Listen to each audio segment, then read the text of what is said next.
with shit.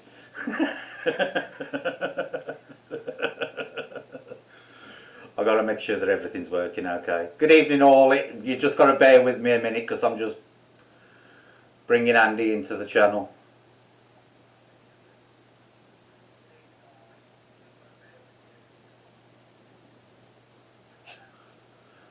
Oh shit. Hang on Andy, I ain't got you on Skype for some reason. Source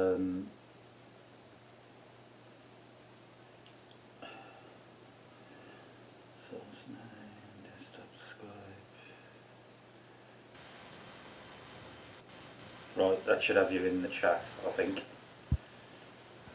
Are we sorted? I think so. Just say something and then somebody can Cool. confirm whether they can hear you or not. Can everybody hear me? Hello?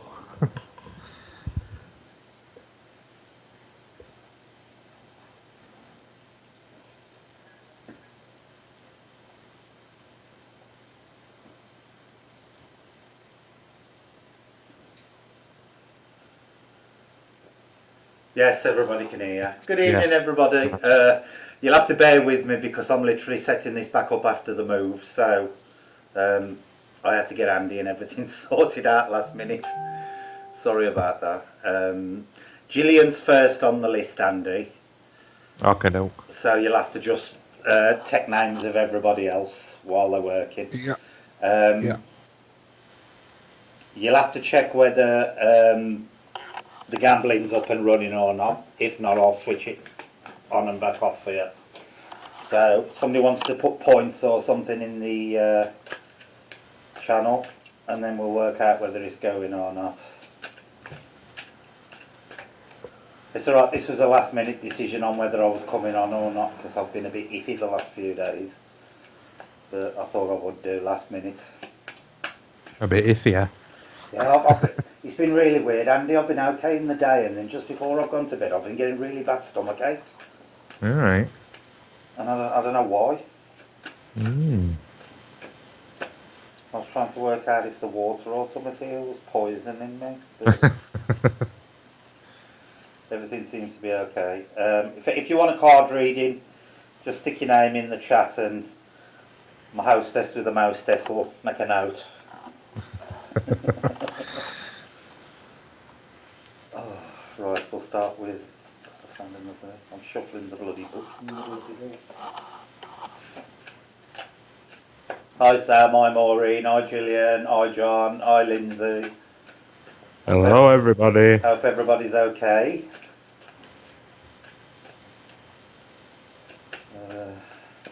Ignore what you can see on the screen because I ain't got my other table set up yet, so I'm doing it on the glass coffee table with all the bloody...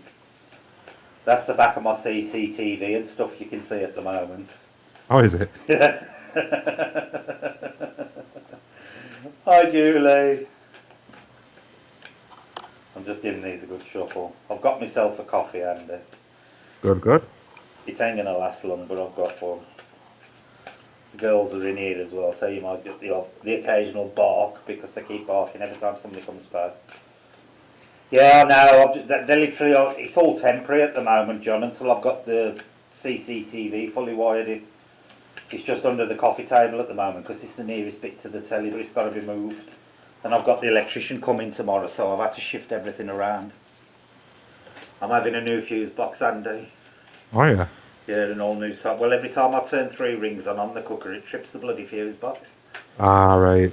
So the landlord sent the electrician round. So he come round the other day to see what he'd got to do, and I'm having all new lights fitted and stuff. So I've had to phone up my work experience place and tell them that I can't actually go in tomorrow. Tough shit. Not that I'm bothered. Why? What are you doing for work experience? I'm in a warehouse at the moment. It's just, oh yeah. Yeah, believe it or not, it's all promotional stuff like mugs and, you know, HMV movie posters and things and all that kind of stuff. So it's all right. Yeah. But the money there temporary in Rotherham, then going back to Sheffield in the summer. So. All right. Oh, there you go. Streamlabs is working okay. At least Maureen's going to be happy. I bet you've been having withdrawal symptoms, ain't you, Maureen? I've been off for a month. As you can't see, but as you could probably guess, I'm in the new place now, so it's a lot nicer here. Right, Gillian, let's start with you then.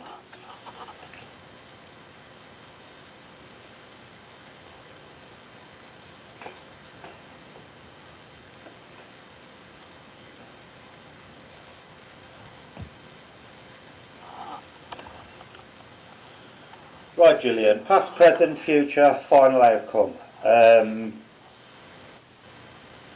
Your past, you've got the Empress. Now, the Empress, as I always say, is a motherly card. It's to do with everything feminine, females, stuff like that.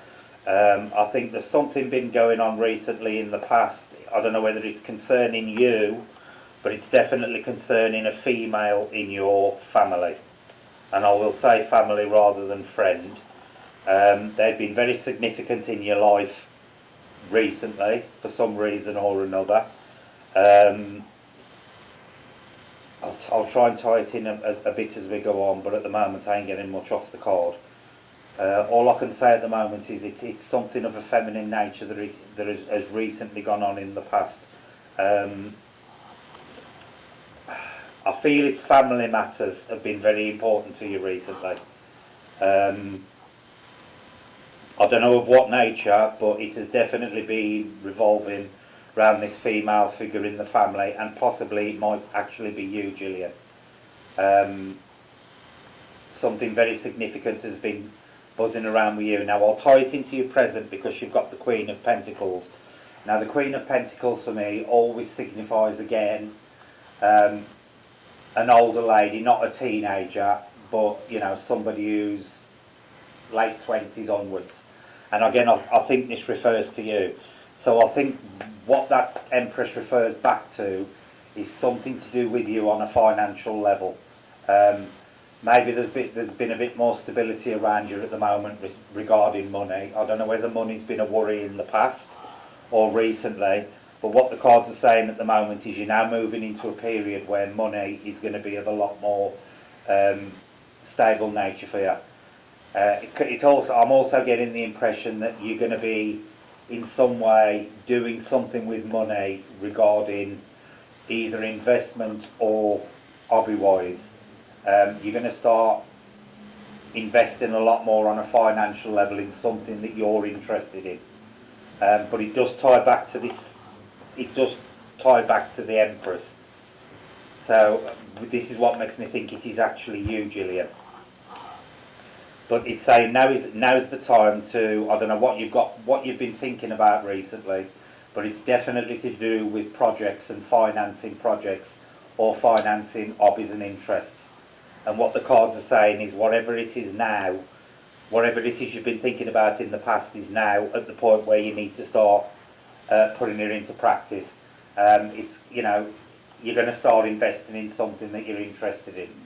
I'm getting the feeling, Gillian, it's more hobby related than hobby and interests rather than business ventures, is what I'm getting. It is also saying don't go wild with whatever you're doing. You know, keep a tight rein on your money, but finances at the moment are not going to be an issue. But there's definitely going to be some kind of investment from you, and it's going to be an investment in yourself rather than an investment in something else. But what is interesting, Gillian, is moving into the present. You've again got a Pentacles card, which is the Five of Pentacles. And this one is really interesting, I think, when it follows the Queen of Pentacles. Because it's saying what you're going to be doing in the present in regards to hobbies or finances is going to have implications in your future where you're going to be able to help other people within the family circle. So, whatever you're planning at the moment is going to have financial implications for your family as a whole. There's going to be there's something coming up in the near future that is going to involve you being able to help somebody within the family circle on a financial level. I don't know who's whispering. I've no idea, Dover. Definitely Whispering? Yeah, I can't hear any whispering. Can you, Andy? No. It's definitely something that's coming up within the family circle. Gillian, that he's going to be as a direct result of something you do financially. There could also be a slight illness coming up with a family member that you're going to help out with, because the other thing I'm getting off this card, and I don't mean to frighten you, is an hospital visit. I get the impression of an hospital visit, but an hospital visit for something not of a serious nature, but something that's within the family circle. So I don't know whether somebody's got an upcoming... I can hear a bit of crackling, but I can't hear any whispering. Can you, Andy? No, not at all. Unless it's just my heavy breathing. Or mine. There's definitely something coming up of a medical nature, Gillian, where you are going to... I don't think it's you personally, but I get the impression you are going to be visiting a family member in hospital. But don't worry, because it's not anything of a serious nature. Obviously they're in hospital, but it's not going to be anything of... I could just eat some cackling. Yeah, it might be one of the mics, because I've dropped this mic on the floor God knows how many times since I've moved these headphones. But don't be worried about it, Gillian, because it's nothing of nothing of a major nature. But just don't be surprised if you find you're visiting somebody in the hospital in the near future, but not for anything serious. Your final outcome is rather interesting, because it's the 5 of staves. Now, because I've got that hospital card linking back to the future, what I'm going to say is, whatever this person is going through in the hospital, it's going to work okay, because staves represent the physical and the body, and I always see the 5 as a kind of celebration. So whatever's going to be going on along the health issues is going to work out okay. I can also see there's going to be a lot of celebrations surrounding you in the upcoming months. There's going to be some kind of big family celebration coming up. I don't know whether you're aware of it or not at the moment, but there is definitely a big family celebration coming up. And it could even possibly be something connected around a birth or news that there is going to be a birth. But there's definitely something coming up in the near future within the final outcome that tells me that the stability is going to come, because you've got the 5, which is smack bang in the middle of the suit, and it's also to do with the physical. So it tells me overall, Gillian, that things are going to be on a steady keel for you at the moment, in the near future. There's nothing major coming up that's going to be a shock. There's no disasters or anything looming in the future. None at all, but there's definitely celebrations to come, and there's also going to be a feeling for you personally of well-being. I think this year, or at least the early part of this year, is going to be a very settled phase for you. You're just going to be running on a very even keel. Nothing major coming up that's going to be of any worry. But definitely keep an ear out for something to do with hospitals and medical, and definitely keep an ear out for something to do with a celebration. And I think it could possibly be, I ain't saying it definitely is, but I'll just keep getting the impression that it's either to do with a birth or the announcement of a pregnancy, something like that. And it's going to be cause for celebration for you anyway, and definitely within the family circle. So I hope that was helpful to you, Gillian. Sorry I couldn't get anything more, but that's pretty much all. I've just kicked the camera. That's pretty much all I'm getting at the moment. But don't worry about anything. Nothing major or nasty coming up that's going to cause you any problems. Nice steady future for you at the moment, Gillian. There you go, Andy. You're welcome, Gillian. Just a quick check again, because Becky said she couldn't hear me. So. She couldn't hear? No. Can everybody hear Andy?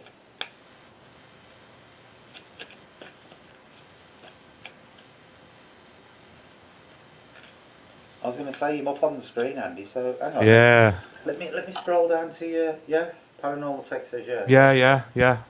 She can't, but some people can. Weird that. I was going to say your camera source is feeding through almost into the red, Andy. Alright, cool. Well, everybody can hear you apart from Becky. Just a dodgy YouTube then.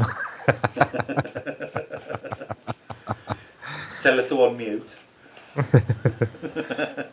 Right, who's next, Andy? We've got Sam. Psychic Sam. Sam, you could do your own.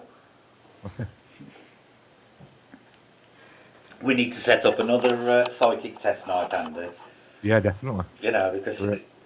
Becky's got to try and knock Sam off a psychic throne.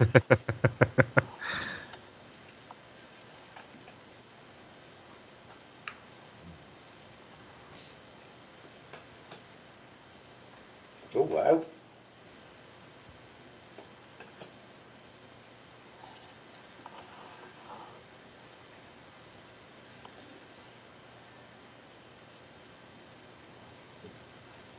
Right, this is an interesting one, Sam.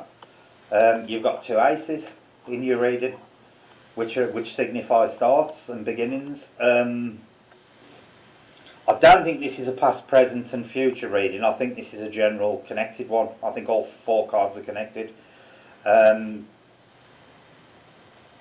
What I'm getting off the first card is basically there's a start of some kind of new relationship that's about to come up for you. I ain't saying it's a romantic relationship, but there's definitely a start of new relationships within your social circle. It's telling you to keep your eye out for certain people, because certain people are going to become very important to you in the very near future, which is signified by the Ace of Cups, because the cups always signify things of an emotional level. It's very interesting because I get the impression, Sam, that it's connected to what we do in regards to the paranormal. So there's definitely going to be a meeting of minds with somebody else within the paranormal who you're going to befriend, and they're going to be very helpful to you. And they link into the Ace of Wands because I believe they're going to help you on health-wise. This person is going to be somebody who is going to advise you on health matters. I know you've had a few problems recently, but whoever this person is who's about to come into your social circle is going to be beneficial to you on an health level. I don't know whether they're going to be somebody who's experiencing similar things to you, and they're going to be a shoulder to cry on, but they definitely link to you both through the emotional and through the physical. Yeah, exactly, Sam. I am definitely getting the impression that this person is linked through the paranormal, through doing paranormal investigation. I ain't getting the impression that Prince Charming's on his way. I'm getting more of an impression it's going to be a friendship relationship rather than a romantic type of relationship. But it's somebody you're going to connect with both on an emotional and physical level, Sam. So it's going to be a person who you click with instantly. I always say there's certain people in life that you are intended to meet, and I honestly think with the two aces side by side, which signifies new beginnings in two separate areas, that this person is going to be a kind of soulmate friend, if you get what I'm saying. Not as in a soulmate partner, but as in a soulmate friend. That it's going to be somebody you click with on multiple levels, and it's going to be a start of a really good period of your life with them, because I think they're going to help you a lot, not only within your health and stuff like that, but within what you do within the paranormal, within your team. Very interesting person and somebody to keep your eye open for.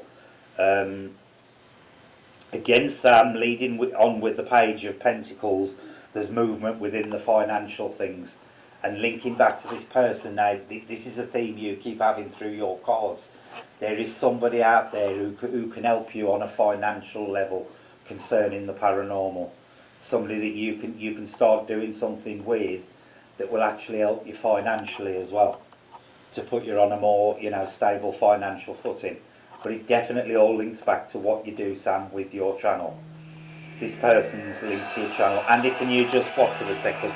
Yeah, no problem. Nuisance is on the phone. Sorry, Sam. Hello. Yeah, so there's plenty of slots for reading this tonight, so if anybody would like one, just pop that you want to read it in chat and we'll get you on list. Hey, Elizabeth. Sorry about that, I'm back. Yeah, Sam, this person is definitely linking to you through all areas of your life. The only thing that they're not connecting with you on is the intellectual level, because there are no swords within this reading. So what that says to me is you're going to be the brains of the outfit. But there's definitely some kind of business partnership coming on here. And when I say business, I don't mean you literally, going to start a business, but it's going to be on a professional level that you carry on with this person. But they're not just going to be as a business partner; they are going to be a friend for life. But this is the third time in your reading, Sam, that I've got this. It's definitely telling you to keep your eye open for this person, and this theme is running right the way through the cards. Definitely somebody you need to keep an eye on, and I think you're going to meet them through what you do, Sam.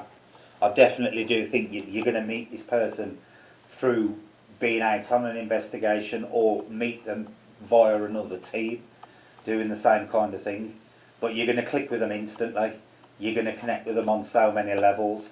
Your final outcome is the Page of Wands, which tells me, Sam, overall health issues are going to start improving for you now, because again, the wands always signify the physical, or the staves, whatever you want to call them, and the Page is the first card of the royal parts of the suit, and to me it always signifies a renewal or movement, or a younger child, something like that. And I know you've got no young kids, so to me that is saying that it's actually a renewal of health.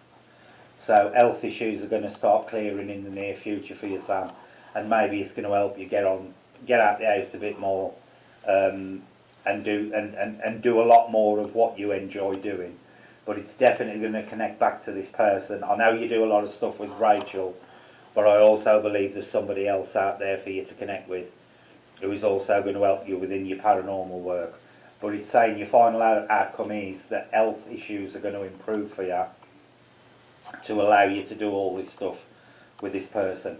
I can see you getting out a lot more to locations, rather than you doing more of the stuff you do at home, where you do your spirit box sessions. I think your health is going to get to the point this year where going out and doing investigations are definitely not going to be the problem they were last year. Because I know, your health kept you indoors a lot last year, but this year there's definitely going to be a rise in what's going on, and health issues are definitely going to pick up. So, you're going to reach a point where you're stable enough to go out a lot more, most definitely. But not a bad one, Sam. I hope that helps. Yeah, I've really got not to bad stop at all. kicking this bloody camera.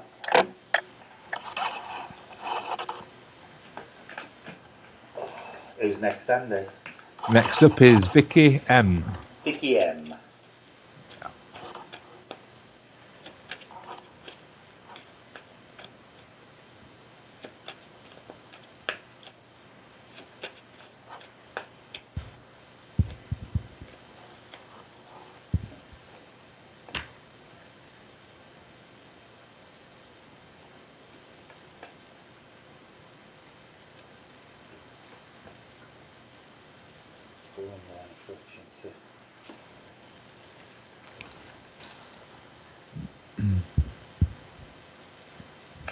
Oh, that's interesting. We've got an inverted one.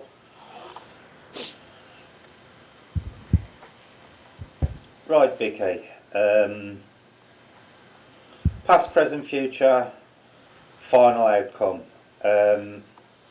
Right, your recent past is telling me that there's been a lot of stability there at the moment, because temperance represents taking the midway point on a personal level. It's in a balance and stuff like that. So what the card tells me when it sits in the past for somebody is that recently in the past there's been nothing major one way or the other going on that would be of serious concern.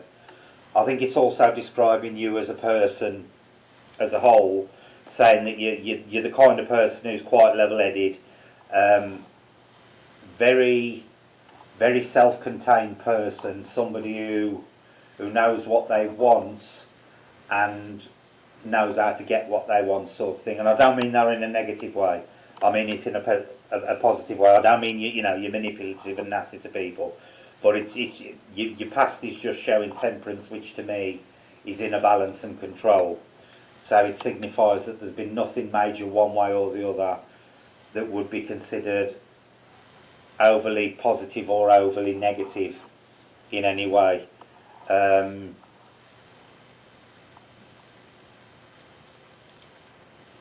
It's very odd because moving into your present, it's showing that this balance is about to shift and there's a decision coming up that you may not yet be aware of, but it is imminent.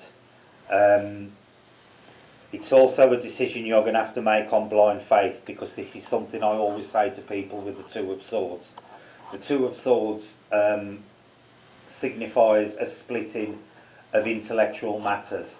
So to me that signifies a decision to be made, obviously because it's on the intellectual swords. But if you look at the card, the woman herself is actually blindfolded with the swords crossed over, which signifies that there are two pathways to go here.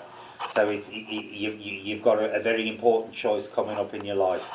Because she's blindfolded, it's a choice that you may not necessarily have all the information to make normally on the grounds that you do, because temperance tells me that normally you're the type of person who likes to have all the facts before you actually jump in feet first. You're one of these people who likes to know, where you stand before you make a decision. Unfortunately, in this respect, it's going to be a decision you need to make without the full facts. But it's definitely a decision. It's a polar decision. I'm getting the impression it's not two paths that are going to be bad or good. It's going to be, one of them's going to be a good path, one of them's going to be a not so good decision. But it's a decision that you're going to have to make, and it's a decision that's going to, it's now, it's in the present. Can't say whether you're currently aware of it or not, but it's one of these times where you're going to have to go on blind faith. And because of the temperance card, it's saying to me, trust your inner feelings rather than your head on it. Even though the swords is an intellectual card, because it stands next to temperance, and temperance is one of the major arcana cards, the major arcana card is the one that's more significant. And the major arcana shows taking the middle road and self-reliance and self-control. So that's saying to me that this is a decision of the heart more so than a decision of the head. And it's one that needs to be taken. Interestingly, moving into the future, you've got the Nine of Pentacles, but it's reversed. Now, to me, normally the Nine of Pentacles shows an increase in wealth or physical or material property, things like that. Because it's reversed, it doesn't mean to say it's a loss of money, but it's saying that it's going to be a slower gain on a financial level. So whatever this decision is, it's not going to be something that is going to immediately improve your financial and material standing. It's saying whatever decision you make will eventually improve your finances and will eventually improve your stability.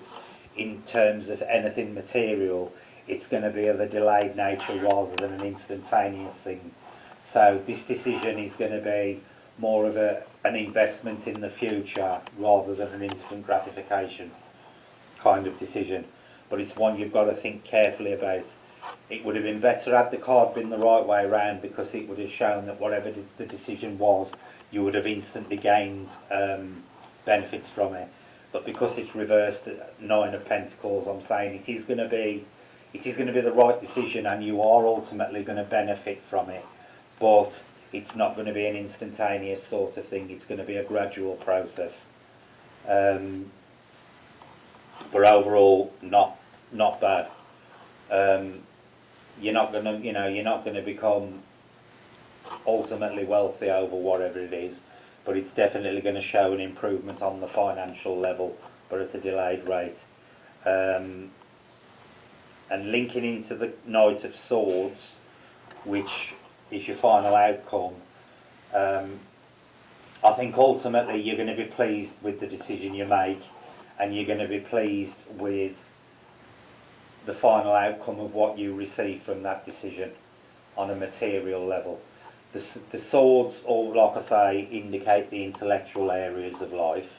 The king is the ultimate card within the swords, and it signifies success within that area of your life.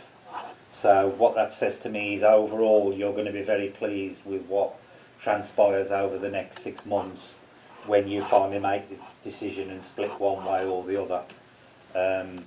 Again, like I say, you know, it ain't going to be an instant gratification thing, but I think by the end of it you will appreciate that the way you've done it was the right way to do it. I do believe that you know, if you make the wrong decision you may get an instant sort of reward, but in the long term you wouldn't benefit as much. And I think the majority of this reading does pivot around that Two of Swords, where it's this decision that's coming up in the present. And it's definitely in the present, it's now, it's around this period. And the other 3 cards are just filling in the details of what's happening around this decision. So just be wary of it, because like I say, there's an okay outcome and there's a very good outcome for you. The only thing is, the very good outcome is more long term than instant. So just think hard on what you want. Whether you want an instant solution to the problem that this decision poses, or whether you want a better long-term solution. But either way, Vicky, definitely you're going to be pleased either way. But personally, if it was me, I would go for the long haul, because I think whatever it is going to benefit you more in the long term rather than just going for the short-term solution. Hope that helped, Vicky. Okay, Andy, who's next? Next up, we've got Jane Newsom. Jane, okay. Yep.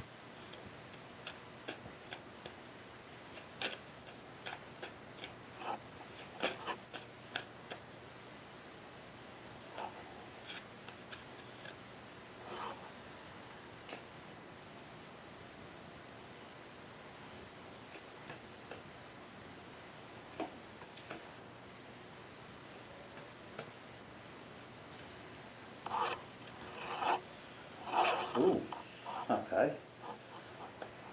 Right, Jane. This is an interesting one. God, this is an interesting one. Okay, tell it like it is. Right, past, present, future, final outcome. Right, recently in your past, there has been some kind of burden you have been carrying.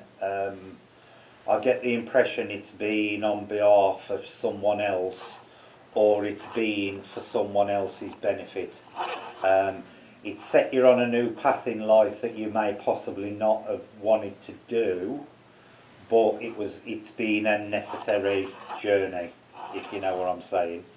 A lot of people would consider it to be more of a burden than they would be willing to take on.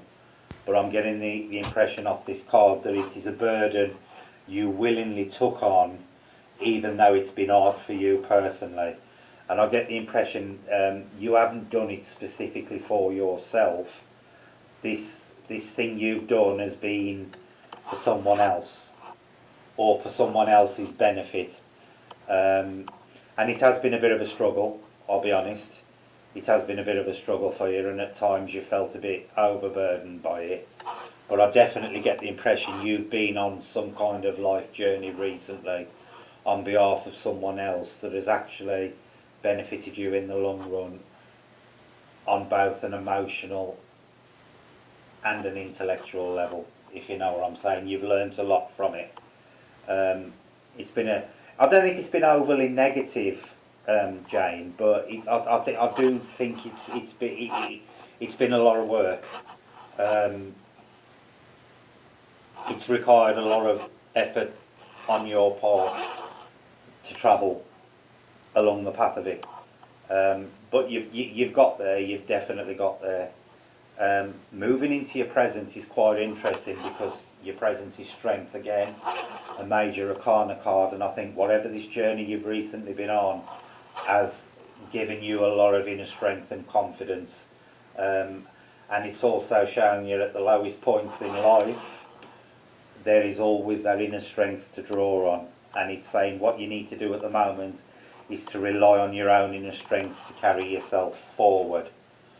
There's nothing major in your present apart from this thing about there's been a little bit of an inner struggle over something, something you've had to decide for yourself, and it has that has definitely been on a personal level. But it's saying you've learned from what's recently happened in the past. It's giving you the strength to cope with what's currently going on in the future. And I'm not saying there's anything really bad in your future at the moment, but recent past events have given you an extra bit of strength to allow you to cope with what's going on in your life at the moment. And it's given you a lot of confidence, and I think the people around you have started to notice a change in you for the better. I think, you know, you've earned a lot of respect from people, not only within your family circle, but within your general social circle as a whole. That's what I'm getting. I'm getting a radiance of confidence that other people are picking up on. So it's showing at the moment you're moving into a more successful phase of your life, but it has been a personal struggle for you, and you've had to rely on your inner strength to get there. But it's been a battle well fought, and people have noticed it. People have noticed whatever's gone on has made you a much better person. Definitely made you a much better person. But there is still this little bit of inner conflict I'm getting off that card at the moment, where you are struggling with yourself over something. But I don't know what. What is interesting, Jane, is what comes up in your future, which is the Hierophant. Now, the Hierophant is a very, very interesting card to get next to strength, because the Hierophant represents an advisor from the masculine side. Think of it like I ain't saying it's a priest, but it's that kind of benign advice that is good for you, sort of thing. This person is definitely going to be very significant in your upcoming future in terms of advice and guidance. So whether this inner turmoil is going to lead you to them, or whether they're already aware of it and they're going to give you this advice somewhere in the near future, but there is definitely going to be a shoulder to lean on.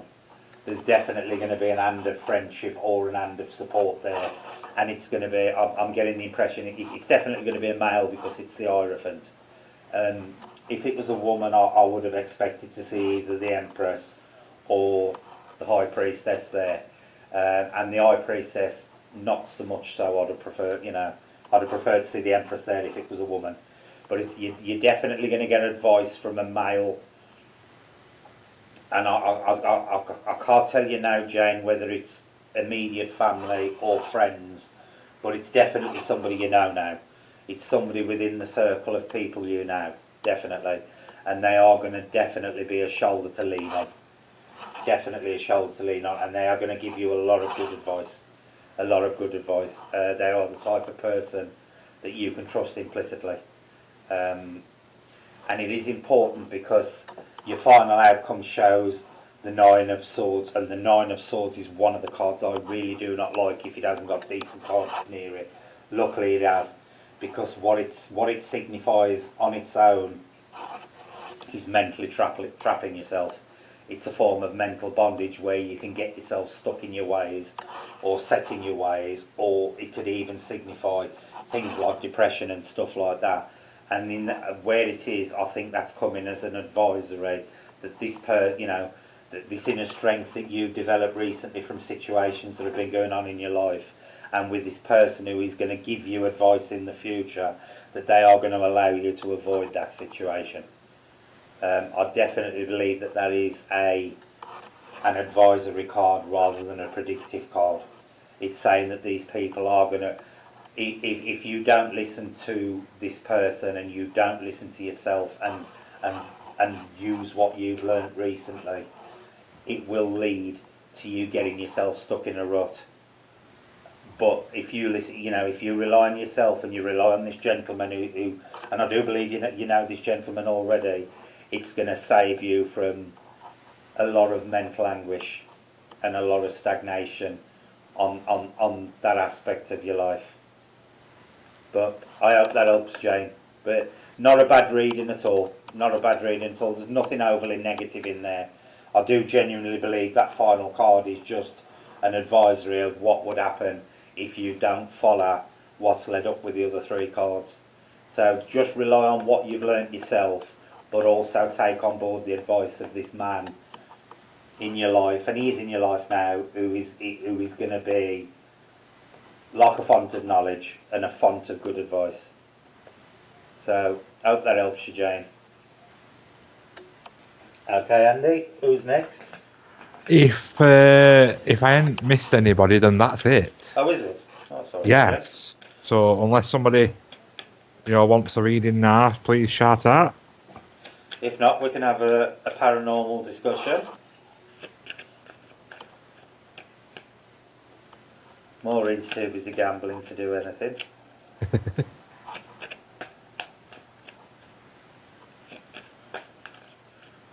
Right, do you want to do a paranormal discussion then, Andy?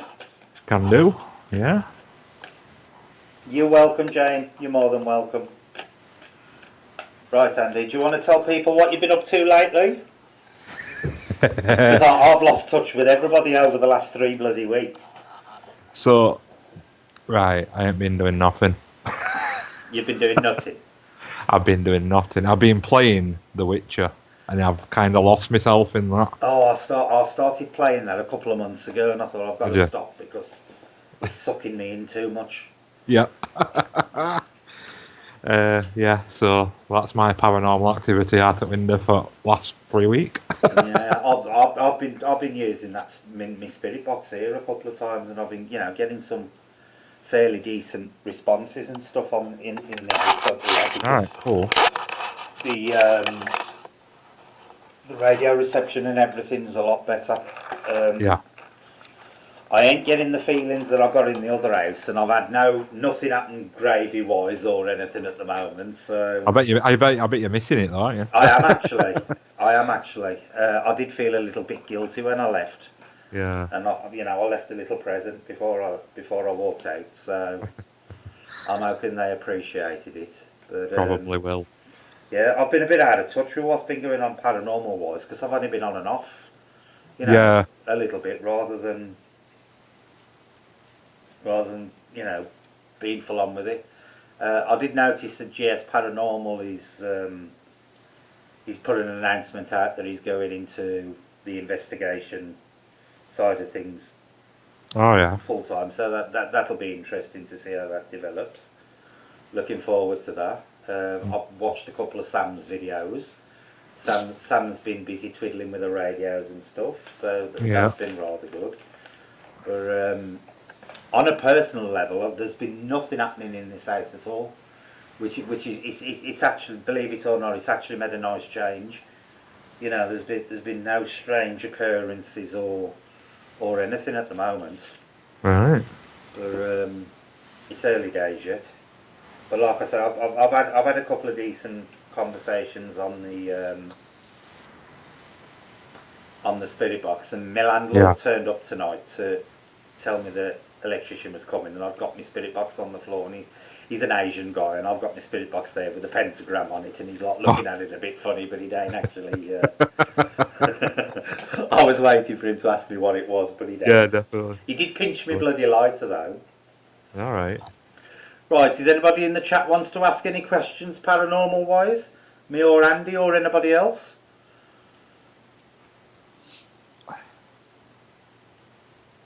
Have you got anything planned coming up, Andy? No, I hadn't really. I've been waiting for this weather to chill out, to be fair. Yeah. It's been an absolute nightmare, hasn't it? It has. I hope so.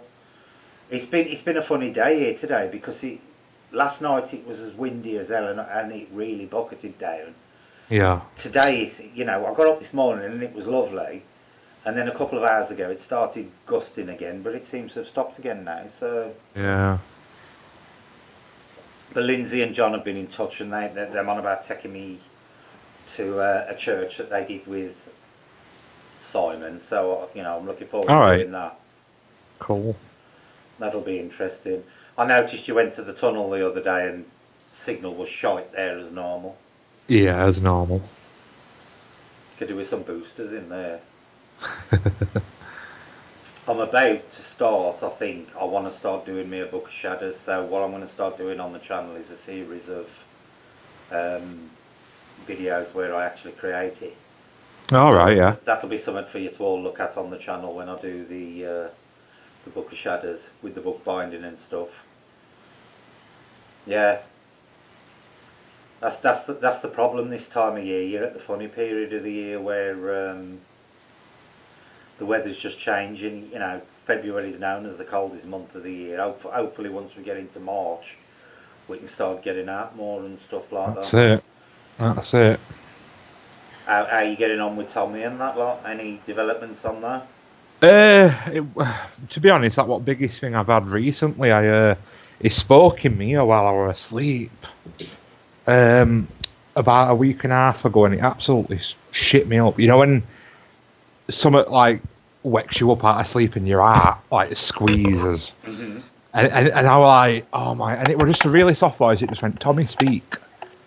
Right in me, right close, but it fetched me out of sleep that quick. And I was just like, that's not a very good time to be doing that sort of stuff with what I've got, mate. Is that what it said, Tommy Speak? Tommy speak, and then he spent all day on Remember and Spirit Box next day. Mm-hmm. Yeah, so... I'm just adjusting this so you can actually see me. Oh god, that's an horrible close-up. You'll have to ignore me smoking, folks, and I've got my glasses on because I can't see the bloody screen otherwise.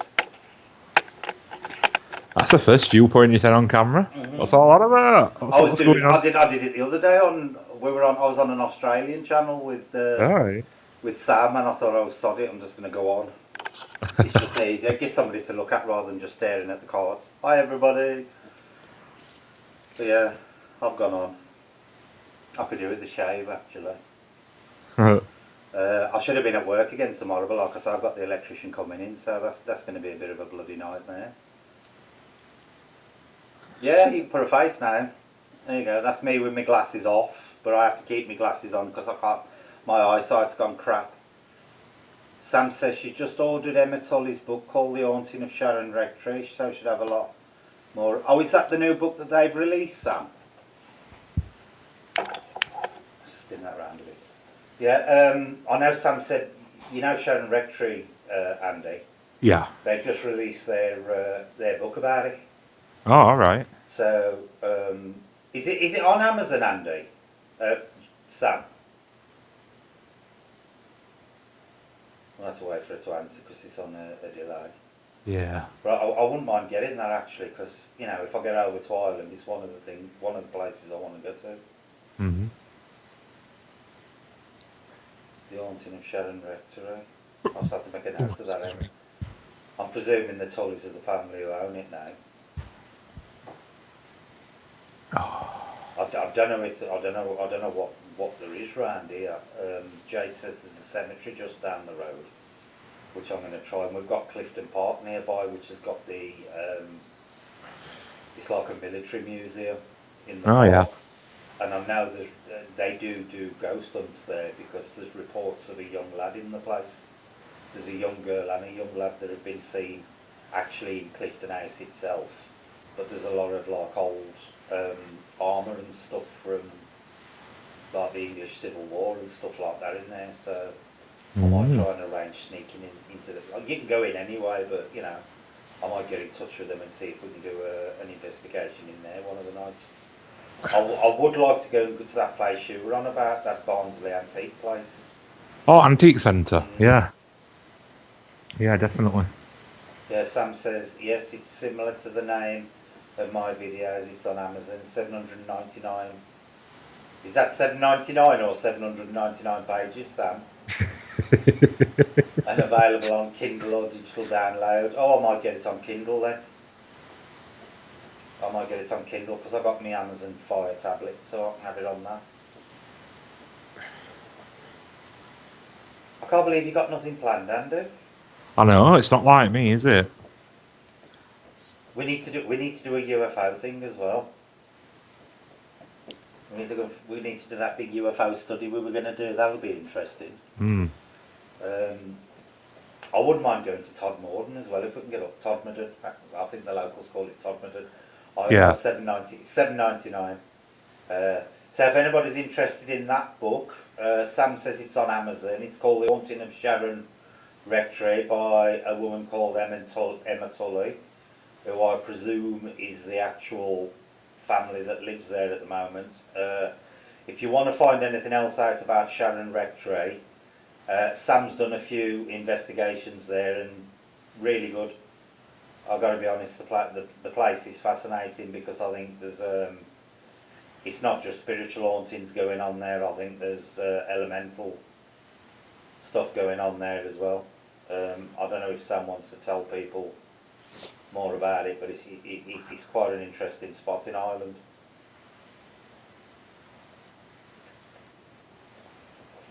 You're very chatty tonight, Andy. You are. I'm just waiting for you to finish. Right, she's the daughter I interviewed on the first video. All right. What do you think? That black dog is there, Andy? I won't know. We are actually getting there, Miss N, and having a look into it. I can't say. Maureen says that NASA recently announced anything about aliens. I don't believe so. Not that I'm aware of. I know they released last year. They released a number of they declassified a number of documents where they've admitted things are on the moon that things have been spotted around the moon that are interesting. But as for recently, I don't think they have, Maureen. Yeah, it is more personal, Sam. But like I say, it's easier to do it here because at the old place it was just harder to set it up. The shape of the room and stuff was crap. Becky says we need to go in the park behind us. White lady was spotted about 2 to 3 weeks ago. What was she doing? We were sat on a bench because we've been to Morrison's, late at night. Mm-hmm. And we were sat on a bench and this guy come walking past with his dog and he were like, "Are you two real?" And we were like, "Yeah, why? What's up?" That's what he said. He goes, "I had a funny experience in here a couple of nights ago." And I'm like, "Oh yeah, go on, tell me." And he were like, "Well, I was walking up path there." He says, "And where you're sat here walking along, there was a woman all clad in white, long white hair, just walking down a path." He says, "And I should have met her." He says, "And I took my eyes off her for a second, vanished, gone." And he looked round with torch, nowhere to be seen. And I was like, fancy walking up to complete strangers though and going, "Are you real?" I know. I think he was just a bit paranoid. See, I know there's apparently a grey lady at Clifton Park. They always seem to have a colour associated with them, don't they? They're either a blue lady, a black lady, a grey lady, a white lady, or whatever. They've always got a colour associated with them. It was like back at where I'm from in Dudley, back at Dudley Castle, they've got a grey lady there. But she's apparently linked to the castle itself. I believe she threw herself off the battlements, if I remember right, or she fell off the battlements, one or the other. And she's strongly linked to Dudley Castle. But all these ghostly ladies, they always seem to like to dress in a certain colour. They either turn up in white or grey, and I suppose it's the same with monks as well, isn't it? They're either brown monks or black monks. You very rarely hear of white monks. I mean, we've got an interesting sort of theory on our little white lady thing. Local parks being absolutely butchering, all bushes and stuff and trees have been cutting them all down and they look a right mess. Now, if you look into folklore stuff, white ladies are usually birch trees. Yeah. And if somebody disturbs nature, they tend to get angry and show themselves. So maybe that's what it is. It tallies up with a bit of that going on. Maybe that's what it is, Andy. It could be. You need to get the Ren Bears in the park. That's it. That's it. Is it that one that we walked down to the farm? Yeah, yeah. Directly behind us. See, I'm gonna have to ask Jace. What's more local to here? But you know, Jace don't really know anything more than 500 metres from where he lives. Honestly, when we go around anywhere around Rotherham, and he's lived here 40 odd years, and he'll go, oh yeah, I know it. And then when we go there, he's like, oh, I don't know where we are. There's a blue lady story 10 miles away and grey lady up the road. Interesting that both are linked to saving people from drowning. That is actually quite common in a lot of paranormal stories, isn't it? Where, especially where it seems to be grey ladies are concerned, that, you know, they're all blue ladies, that they tend to be associated with lakes of either saving people or drowning people, one or the other. Do you think they could be linked to like water elementals, Andy? Possible, isn't it? We being watery. Yeah, and you know, and grey and blue. It's more that thing, isn't it?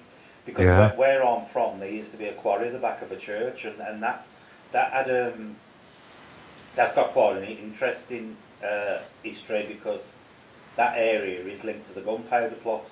Because when the gunpowder plot failed, I didn't realise a lot of them was Midlanders, and they fled back to where I'm from. There's the ghost of Gideon Grove at Old Beach House near Imley Hall.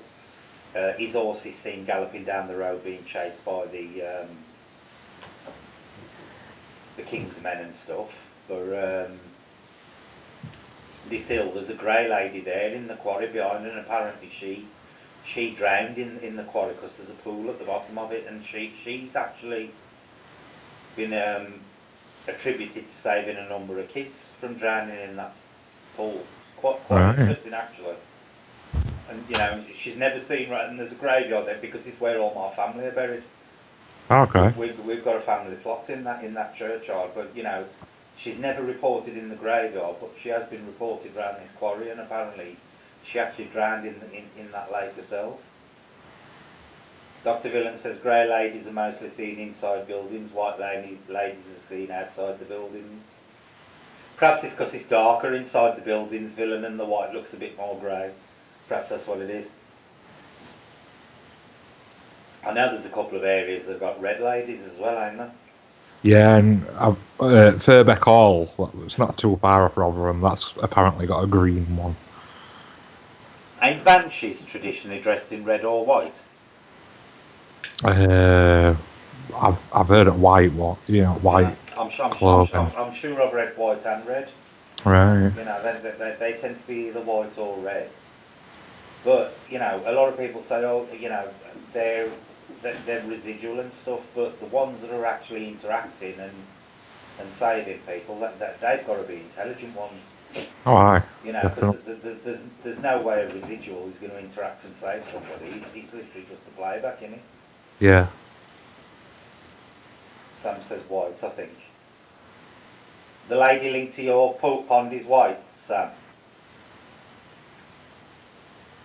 So have you had anything else in the house, Andy, regarding the spirit box with Tommy or any of that, or Stu or anybody? No, not really. I ain't really had it on all that much, to be fair. Because when are you activating your circle? Because I don't know, for people who don't know, Andy's actually got a stone circle in his back garden.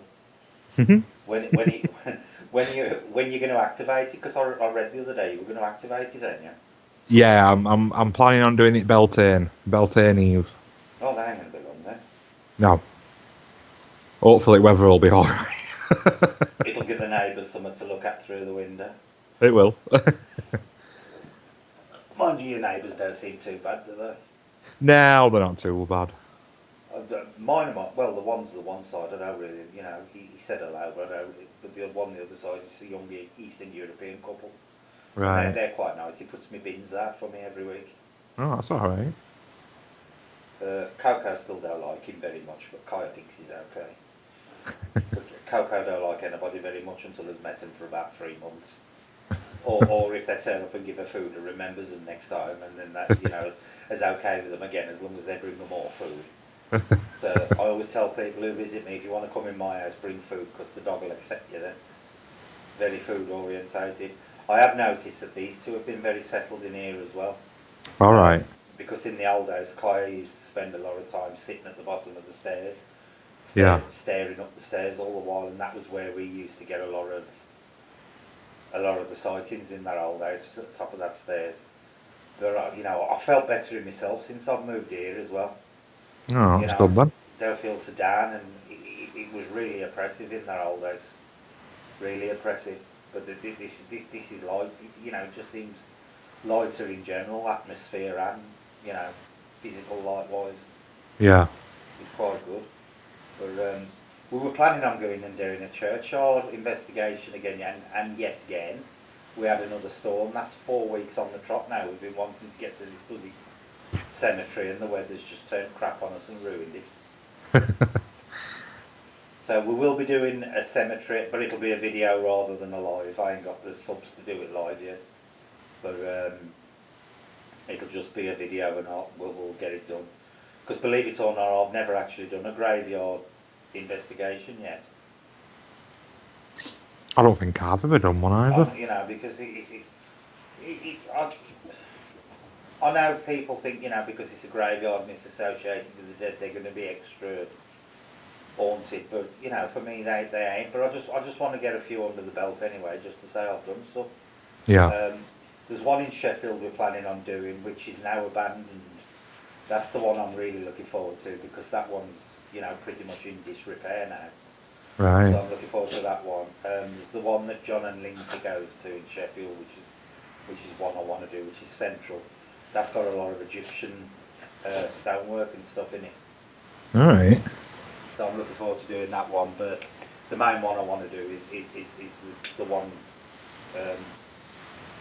near Hillsborough that's actually abandoned and overgrown now. So I'll take the spirit box and we'll take Fuzzy with us, Fuzzy little Wren Bear, and we'll see what we get. But apart from that, until I can get the buses and stuff worked out here, I don't know what we'll be doing. The good news is where I'm living now, it puts me closer to getting to Hooverstand and Wombwell and stuff. It's a lot easier to travel to now. So hopefully when the weather picks up next month, I hope we'll either do another Wombwell or Hooverstand investigation. I wouldn't mind actually asking John from ETA if he wants to come on that one, because Lindsay can't go, because it's a bit hard for Lindsay to get the scooter around the wood. Yeah. I don't think he's very keen on John going to Wombwell on his own. So when me and Jace go out, I might ask John if he wants to come with us. Cool. But I wouldn't mind, going to the actual car park where that suicide murder occurred, and do another convicts tunnel. Hello, aboveparanormal. I think he meant above. Cromwell. You mean Wombwell Woods, not Cromwell.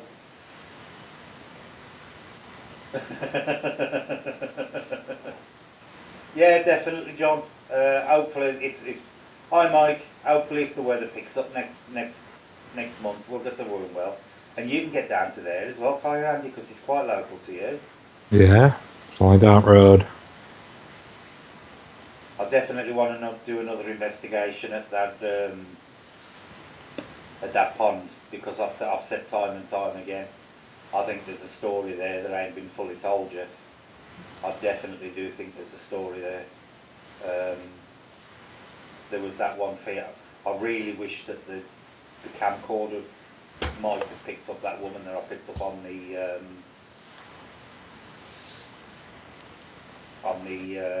Tascam, because that was a brilliant piece of communication. Yeah. Maureen says, why do you think spirits hang around graveyards? To be honest with you, Maureen, I think very few spirits actually hang around graveyards. I just think people think because the actual physical remains are there, that people tend to hang around there. But for me personally, I think they go wherever they want to go, and I don't think they'll be particularly hanging around their graves all the while, but I think, they will visit there if you're there talking to them. And I think that's why, when people go and put flowers on the dead relatives' graves, I do believe that, that they can travel there and see you doing it. But I don't necessarily think they hang around there. There's a famous ghost back in the Midlands where I'm from Imlay Hall, where there are two graveyards linked to the hall. One was for the posh people, and one was for the commoners sort of thing in the area. And this woman's wish was to be buried in the commoner graveyard, with a gardener lover, I believe, a bit like Lady Chatterley. And they buried her in the posh side, and her ghost is actually seen crossing the road quite a lot down there. But I think that's more for the fact, she's a bit peed off that she's in the wrong graveyard. But generally, I don't think that, spirits do hang around graveyards all the time. But hi, Selena. I do believe that they, the spirits can be wherever they want to. And this is one of the things we were talking about the other day on Earthly Wanderings, the Australian channel me and Sam were on the other day. This is why, I'm a bit dubious about digger boxes and stuff like that, because I don't believe you can contain a spirit in glass or in wooden boxes or stuff like that. I think once you pass into the spiritual type of thing, your range of travel's unlimited. Go wherever you want to. Hi, Bewitched. In Donegal, we have the Christmas lady who apparently appears on Christmas Day and spotted crying around the graves. Do you think that's more of a residual type of haunting, Sam? Or does she actually interact with people in the area? Hi, Lindsay. Hi, Paranormal Girl. Are there any famous residuals in Barnsley, Andy? Not famous ones. I don't know what I can think of. We've got some famous, well, not famous, but noted locations. That's about it. But yeah, I don't think we've got any proper well documented stuff. I don't think there is here in Rotherham. So I know there's a few haunted pubs and stuff around here. Yeah. And a lot of them ain't pubs anymore, to be honest with you. They're either abandoned or they've been turned into something else. But I know we've got Stocksbridge and that kind of thing, which are pretty local. Yeah. Obviously, we've got Roach Abbey, Uberstand, Wombwell Woods, Devils, the Needle and stuff, but there's no Needle's Eye. There's no real famous ghosts here, what I'm aware of. See, in Rotherham, there's this really old chapel on the bridge, and you can go down into it, and it's like 14th century, and apparently that's haunted, and I want to get in touch with them, because apparently that's through, there's a big wooden door in there, a proper old, with the old studs and everything on it. All right, yeah. And that was actually through one of the people who maintained the chapel. Right. There's a couple of ghosts appearing there, so I wouldn't mind getting in touch with them and seeing if they'll allow us to do an investigation in there, because they've done a couple of tours in there themselves where, I've been in with Jace, and I know they have done a couple of ghost things in there, but I'd like to do a private investigation in there. It's only a very tiny place, but it's actually below the level of the river, and it's built into the bridge that goes over the river, so the water actually is above it when the river's up high. So I wouldn't mind going, getting in touch with them and seeing if they'll allow us to do it there. But as for actual famous ghosts around here, there's none that I'm aware of. There is in Sheffield. They've got places like they've got the Emergency Services Museum, which is apparently very haunted by a number of different things. Pendlell's the wrong side of the Pennines for us, Maureen. Pendlell's on the Lancashire side. We're on the right side of the Pennines in Yorkshire. Ain't we, Andy? Yeah, of course. We're on the right side of the Pennines. Sam says Joanne B. The only information was what I looked up attached to other stories, but might try and look into it a bit more. Might actually be in the book I have. Forgot how to play. Been a long time. It's only been 4 weeks, Selena. It sounds like I've been gone for 12 months. Yeah, there's nothing really sticks out around here. I did a Google search on Rotherham the other day, and the majority of places I found a website called Haunted Rotherham, and there was a few listed on there, but a lot of the buildings have they've either been knocked down now, or they're either locked up or been converted into like private residences and stuff. Yeah. There's quite a famous hitchhiker one nearby. There's been spotted a couple of times where it's a young woman's been seen on it, and oddly enough, a young man as well. One of them without an head, All right. and the other one walks around with a glowing ball, which I find quite interesting. Oh, that's a bit strange. Yeah, apparently the one report, she turned into a glowing ball in the back of the car and shot out the roof. So that one sounds quite interesting. So I'm going to have to find out exactly where it is. But that's Rotherham. I think the hospital has got a couple of stories, but you know, what hospital ain't? Well, You know, yeah. come here then. You can come say hello to everybody. Come here then. I ain't playing with you. Here's nuisance. Say hello to everybody. That's Kaya. All Kaya wants is a kiss and a sweet, innit? That's all you want. Who's that, Kaya? Who's on telly? Yeah, okay. Yeah, she may look gorgeous, Joanne, but she's a nightmare. Believe me, Shebas look sweet, but the devil incarnate. They really are. Coco's down on the floor behaving herself. I've had that breed for about 25 years now. I was one of the first people in the country to have them. I think when I got my first Sheba, there was only about 80 of them in the country. There's loads of them now. It's actually the breed, you know, the Doge meme, Andy. Yeah. That's them, Shiba Inus. Yeah. Right. She's 10 now, or nearly 10. Well, 10 in October. But quite common for them to live to 16, 18.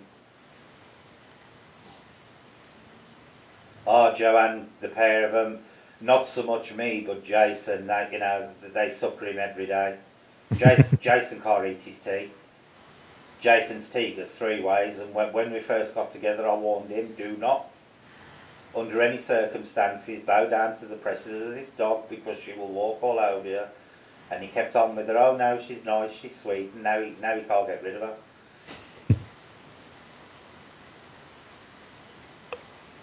Now, Gillian, it's not me.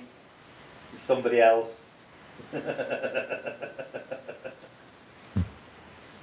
It was Kaya. Hi, Chris.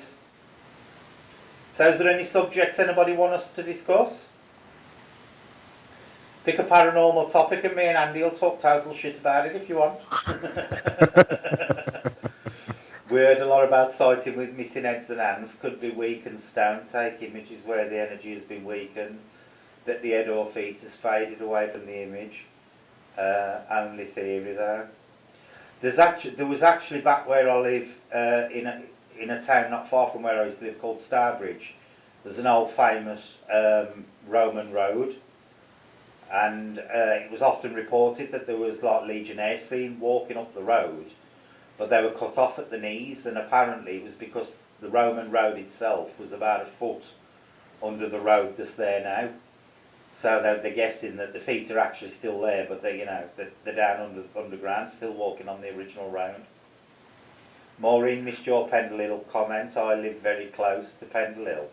What's your opinion on Pendle Hill, Andy? Well, I don't know, because I've spoke to Jamie a lot about it. Mm-hmm. and she reckons that she can like feel a lot of witch energy there. You know, like the turn up on that when people are doing, you know, witchy things up there. But me personally, I don't know. You know my. If you look into the history of what happened, none of them were actually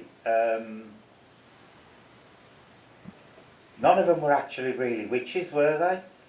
Mother Demdike was more of an herbs woman, more so than Well, a lot of traditional ones were there, weren't there? There yeah. were herbalists. You know, but there was never any real proof that any of them were actually practicing witchcraft. Do you think it's the fact that it's people who've gone there since who have been causing the energy there? You know, because Possible. it's attracted a lot of Wiccans and pagans there Yeah. because of the history of the place. But hi Jackie, I moved house. I'm in a new house, so I had no real internet here for 3 weeks. Bloody BT took 3 weeks to swap me internet from the old house to the new, so I was relying on my phone and this little up thing they sent me, and it weren't really brilliant for streaming. Yeah, I've heard a lot say that, Lindsay, that it's ain't the hills themselves, it's various buildings that's dotted around the place. I'd love to go though, because, just to say I've been there and experienced it, because, some people have claimed there's some really, the most haunted thing I thought was that, just one big dramatisation, because they made them out to be bloody, well, they made them out to be almost a satanic cult in it, and if you go back and read the historical record, there were never anything like that. It was just, I think the little daughter had just got an axe to grind with the rest of the family. I agree, Lindsay, but Lancaster Jail is the best place where they were hung. Yeah, everybody I've spoke to regarding Pendle have said that, Gillian, that Lancashire Jail itself is a lot better than the Hills. You're looking good above, nice and settled out, smooth. Oh, I did me nothing, Joanne, honestly. I still ain't in, it still don't feel like home. I'm more settled in here. But there's still a lot I ain't got set up. I've got boxes and boxes in the spare room upstairs that I still ain't unpacked. I'm just unpacking stuff as I need it now. That's another place I wouldn't mind going, Andy. Which one? Lancaster Jail. Lancashire Oh yeah. Jail. Yeah. I wouldn't mind going there. Because that is where they kept them in it. They kept them in a 20-foot square room. Yeah. I think there was 20 odd people and they kept them in a 20 by 10 room. Yeah, definitely. Definitely send the link, Gillian. No, I'm never moving again, Lindsay. And this landlord's a lot better than the old landlord. At least he gets stuff done when I found him.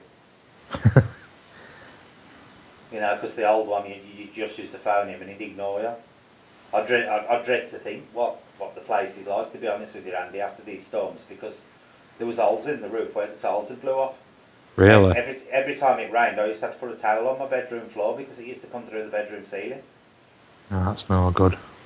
And through both bedrooms and into the kitchen, and he wouldn't do nothing about it. And that was one of the reasons I had to get out. It was awful. The place was. It wouldn't surprise me if the ceiling ain't fell in during these storms. So yeah, Lancashire Jail I'd like to go to. Pendle Hill I'd definitely like to go to. Stonehenge is another one. Mm-hmm. Stonehenge is on my bucket list. I've seen the pyramids in Egypt and I've never even been to the bloody Stonehenge down in Wiltshire. I would like to go there, and I want to go to that. I'd like to go to that Druid temple you told me about. Oh yeah, Ripon. Yeah, that is definitely one place I'd definitely like to go to. I mean, I'd potentially do Altstone circles at country, Yeah. It's just like Castle Rig, that's a big one. Mm-hmm. Bloody Nine Sisters and all that. I'd like to go to the Nine Sisters. That's Derbyshire, isn't it? Is it Derbyshire, the Nine Sisters? Yeah. Chris says Legano Church. I presume that's Essex. Have you never heard of that one, Chris? Have you ever heard of that one, Andy? Legano? No. Langano? No, that's one I've never heard of. See, I'd like to go to Borley as well. and see where the land where the rectory was. But apparently they ain't very welcoming to paranormal groups now in Borley, because from what I can gather, a lot when they demolished the rectory, is where's that, Lindsay? I've been to Glastonbury Bewitched. I've been to Glastonbury a couple of times, but I was judging down at Windsor Dog Show, so we just popped across for a day sort of thing. But Glastonbury Tour, I love Glastonbury Tour. I don't know which one Lindsay's on about there. We've been there, Brett, okay for video recording, but signal crap for live. Which location you on about, Lindsay?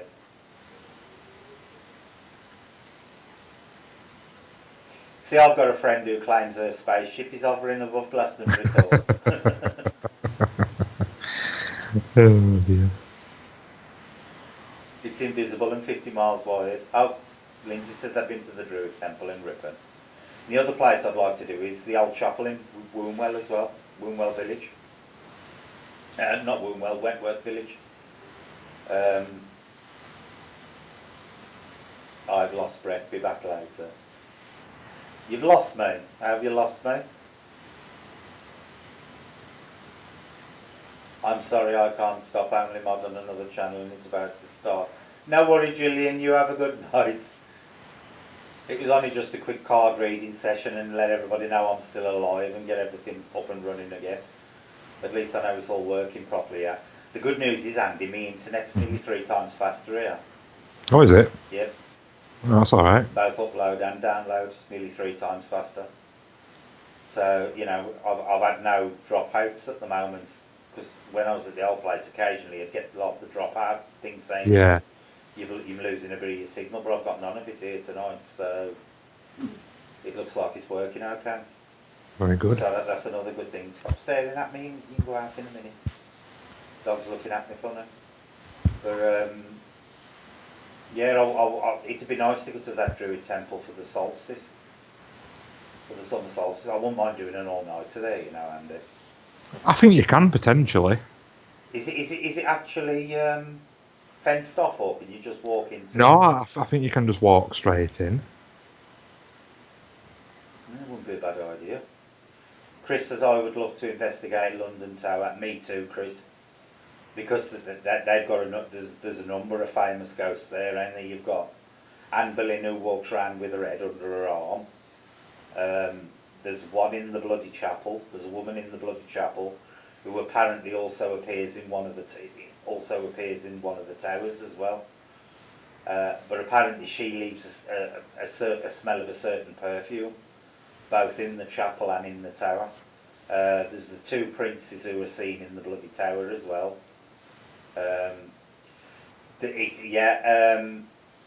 don't think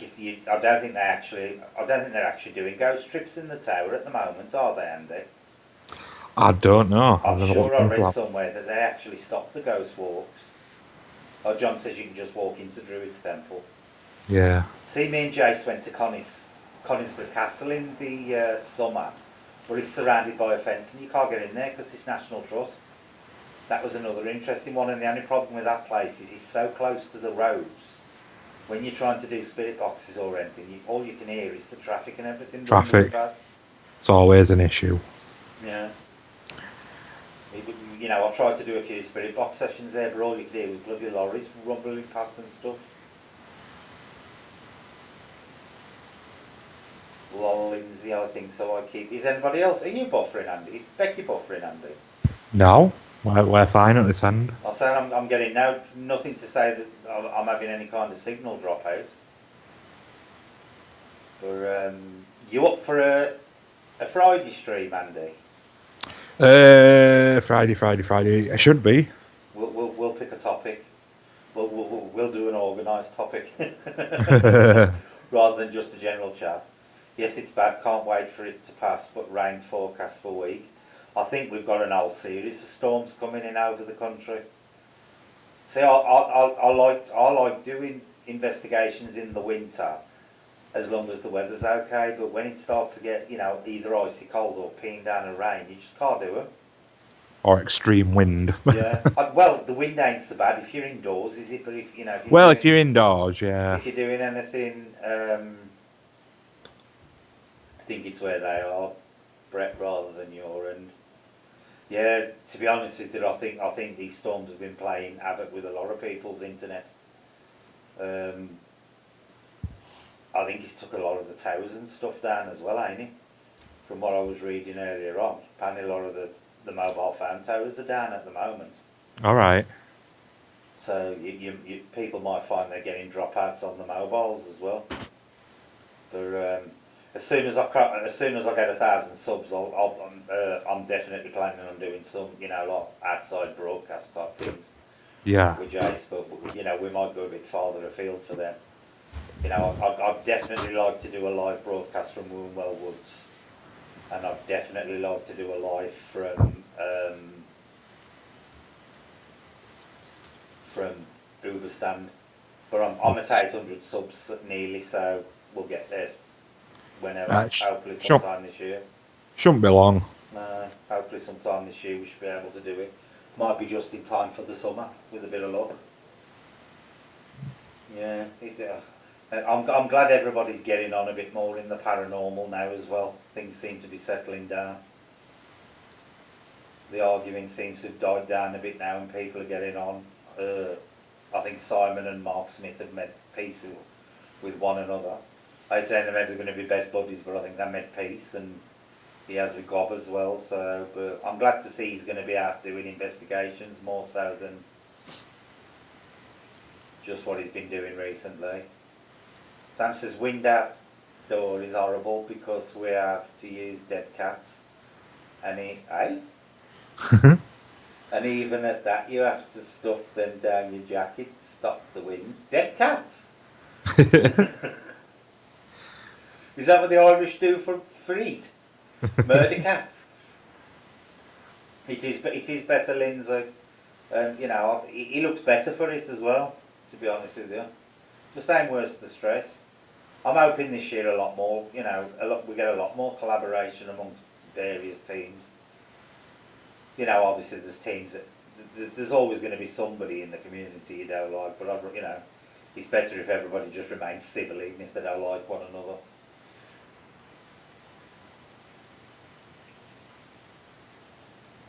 Simon looking forward to meeting Brett, Andy and Becky. You probably won't think so afterwards. Mind you, we'll get some of Becky's tea down anyway, okay, who he needs there. Dead cats are the mics with furry things on them. Oh, right. A dead cat. I thought you meant... well, when you said stuffing down your jacket, I thought you were stuffing dead cats down your jacket.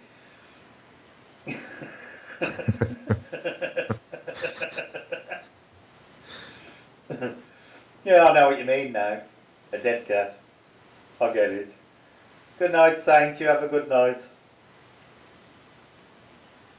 But yeah, hopefully when I wouldn't mind if we do something for the summer solstice at the Circle, and it was seen as we did, Oh yeah. So, and it wouldn't be bad if we went back and did another,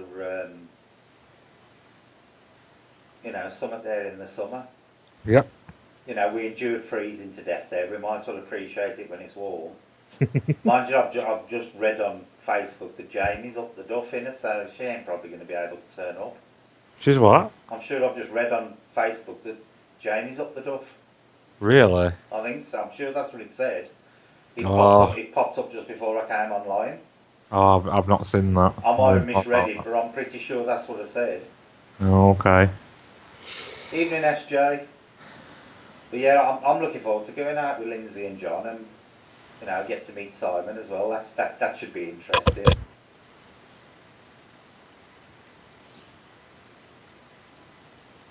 But yeah, if I could afford to run a car, we could go everywhere, and we'd be out because I love driving. I always have done. We could go down into Derbyshire and even down to Wiltshire. Well, I'll tell you what. When I get mine, I'll put you down as a named driver. I don't mind driving. I've done this as a living. Hi, Nikki. I've been moving, Nikki, and waiting for my bloody internet to come back. Look at Maureen. Maureen's been in withdrawal for a month. Has had no bingo evenings. Her ain't stopped gambling since the stream started. Have you ever been to the Ramin, Andy? No, I hadn't. See, I've never been there, and it's one art, I'm a bit so over it. I think for me, for that one, from what I've heard, it depends on you, Hmm. your connections, and Yeah. 'cause some people get nothing, some people seem to get a lot, and it's like, all right. I think it See, just It depends on how open you are to it. yeah, I think with that one as well, there's a lot of contradiction in it because John, who lived there for years, used to claim he was sexually assaulted by a succubus. Then Mark was claiming he was getting assaulted by what was obviously an incubus. But as far as I was aware, there was only a succubus there up to that point. Yeah, Rammed at the ramming, exactly, John. So for the same reason why I've never really been bothered with East Drive. I just, and it's quite local for us, as you know. I hmm just think it's been too commercialised. And plus, we know that you don't. Well, I don't believe it's haunted, and I believe like you do that it's probably more elemental yeah, than spiritual there. If there's something there, I certainly don't believe there's a black monk at East Drive. definitely not. Well, that in my findings anyway. Yeah, don't believe for one. There's absolutely no evidence that there was ever a black monk there. The Pritchards themselves never even mentioned a black monk. All Joe ever said was it was a mass that accosted him in the coal shed. Bit like the ramming, really. Ramming Yep, East Drive. But yeah, John, this is another thing with East Drive is one, the cost of staying there, and then after all that they expect you to provide your own, public liability insurance, which fair enough ain't much. But personally, I think when you're paying that kind of money, the place should be insured anyway. There you go. Nikki says she don't believe. How would you know whether it was a succubus or an incubus? A succubus is a female demon that preys on men, um, Maureen, and an incubus is the male version that preys on women. But for what Mark Smith was claiming was being done to him, it would have to be an incubus rather than a succubus. I'm going to reboot, might stop buffering. You'll probably find it's the weather doing it, Bewitched, depending on where you are in the country. But yeah, according to some people, there's both incubus and succubus at the Ram, but personally, I think if anything, it's just a succubus there. I know that, but how do you know, lol? Well, if you're a bloke, you'd know, because for most blokes, one would be pleasurable and one would be scary, Maureen.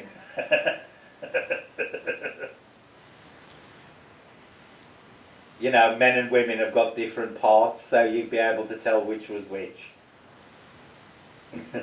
A psychic that never saw that coming with the succubus. It would have to be, it must have been an incubus, Chris. It's got to have been an incubus rather than a succubus. Lol, we're going down the rabbit hole with this ramming stuff. Yeah, Alton Towers apparently is another one that's got some really good ghosts in it. The hall itself. I wouldn't mind doing Alton Towers. Are there any castles local to here, Andy? There's Bolsover. Is it Bolsover or Bolsover? I never know how you pronounce it. yeah, balls over. Yeah, There's Bolsover, there's Conisbrough, but you can't really get into that one. And that one's an interesting one because that one was built by William the Conqueror's son-in-law. yeah. But it is National Trust, so you can't get in it without, apart from in a day, succubus with a strap on. You live close to Bolsover, do you, Dr. Villan? Do you know if that's got any reported hauntings, Andy? I believe so. I think I once read something in an old and explained book about it. Seems familiar. Can't recall what though. No, it ain't one I've really heard mentioned. Is it classed as Derbyshire? Or Yes. Nottinghamshire, or... I think it's Derbyshire. Is it close to Derbyshire? Yeah. Maybe Villain will be able to tell us what some of the castles can't get in. We checked. Yeah, Lindsay, Conisbrough Castle is definitely surrounded by the huge Great Fence. And you've got to go in on the days that the National Trust open it, sort of thing, and they probably won't be pleased about you standing there with your spirit boxes and everything. So, go in there. Shut up. My phone alarm's going off. So that's a definite no because it's too noisy. It is definitely too noisy. It's literally surrounded by roads. But I know there's Bolsover Castle, but there's no more major castles around here, is there? I don't believe so. I've just been trying to think. Now I can't think of any. Is York the nearest? Yeah. See, that's another place I've never been to York. Have you not? No, I'd love to go to York because York's got some really interesting. We've got some really interesting ghost stories, and it's some quite famous pub hauntings there. Yeah. How much was it to hire Bolsover, John? Was it as expensive as East Drive? Probably more, actually. Is the castle actually in ruin, or is it still intact? No, I think it's still intact. So it is still intact? Yeah, I think so. Well, I might be wrong there, but I believe it is.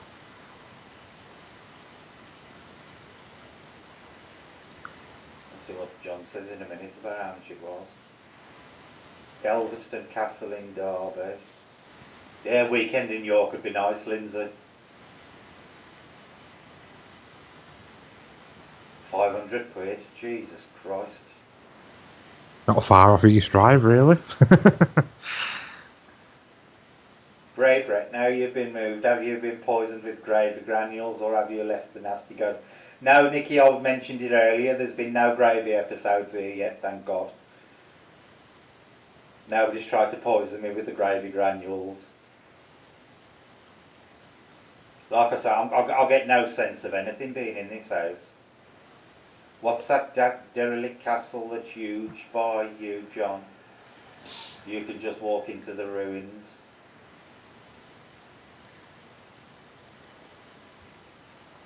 Are you thinking of Roach Abbey, Chris? There is that castle we went to that was built underground. We'll send you a link after. A castle built underground? That's interesting. Are there any burial mounds up here, Andy? Oh, I think there's one out Huddersfield way. Is that the nearest one? Yeah, I believe so. There's got to be some famous battlefields around here because of the War of the Roses, I'd have thought. Yeah. I have to do some research into them and find out where the areas are. John went with MS. With Mark Smith on multiple sclerosis.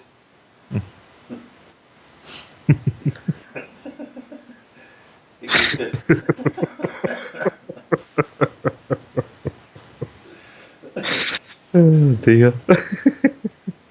Our Drake Law tunnels near you. Apparently, Maureen, they are in there, Andy. They're near us. They're not far off, yeah.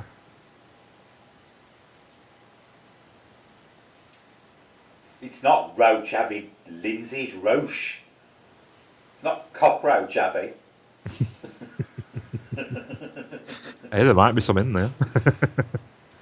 There's actually some interesting features in Roche Abbey. There's like this really strange water trough type thing in the middle of the abbey that they ain't quite sure what it was used for.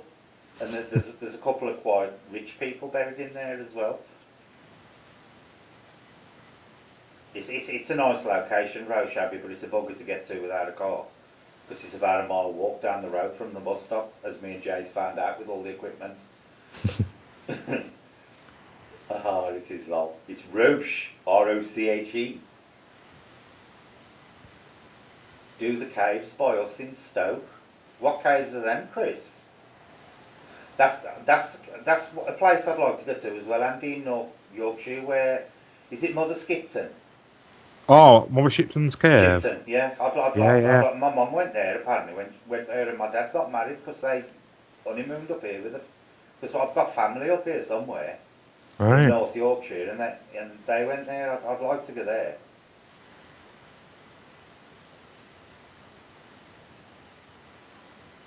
I would love to do a light. Why a lighthouse, Dr. Villain? We ain't got much chance of finding one of them here. We'd probably have to go to Flamborough or somewhere for that, wouldn't we? Yeah. Is it a lighthouse at Flamborough? I couldn't tell you. That's I another don't. place I want to do, Andy, Flamborough. Because that's like the UK Skinwalker Ranch. It's a big bloody area to Yeah. do. You need a good. Apparently there's a very large cryptid there as well. Yeah, old stinker. Because people believe sea demons attracted to lighthouses. Mermaids then. Yeah. I can't think of the name, Brett. It's where they used to store ammunition for the Yanks. Oh, no idea what that is. Chris, I've never heard of any caves in Stoke. Okay, cheers. Gotta be honest, I've never heard of any caves in Stoke.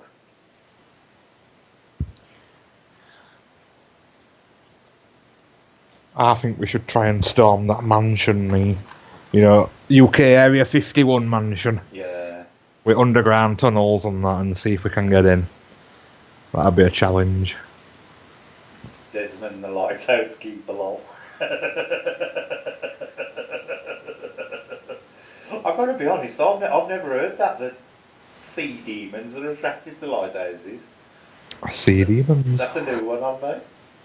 Mermaids. Mermaids. Water fae. Oh dear. Perhaps the kelpies. Oh, there could be.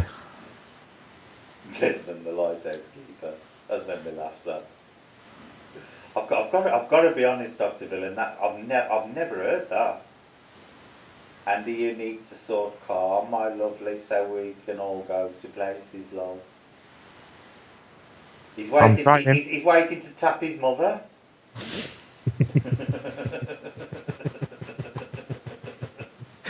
I'm trying. That'll be interesting, seeing Andy getting lost. That ain't very nice, Joanne. Joanne wants to see you get lost in the tunnels, Andy. What tunnels? I've no idea. Probably Draculaw, I presume. Not get lost, me. Is it just one long tunnel, Draculaw, or does it branch? I think there's a few branches on it. Is there? Yeah. Well, Maureen's happy luck as winning on the gambling. That sounds wrong, Brett. Which bit sounded wrong? Most things I'll say sound wrong.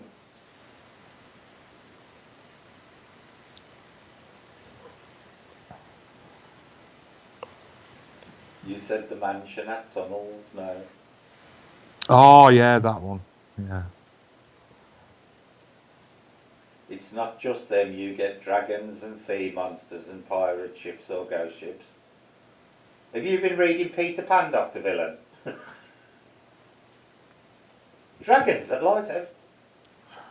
Tapping his mother. For money.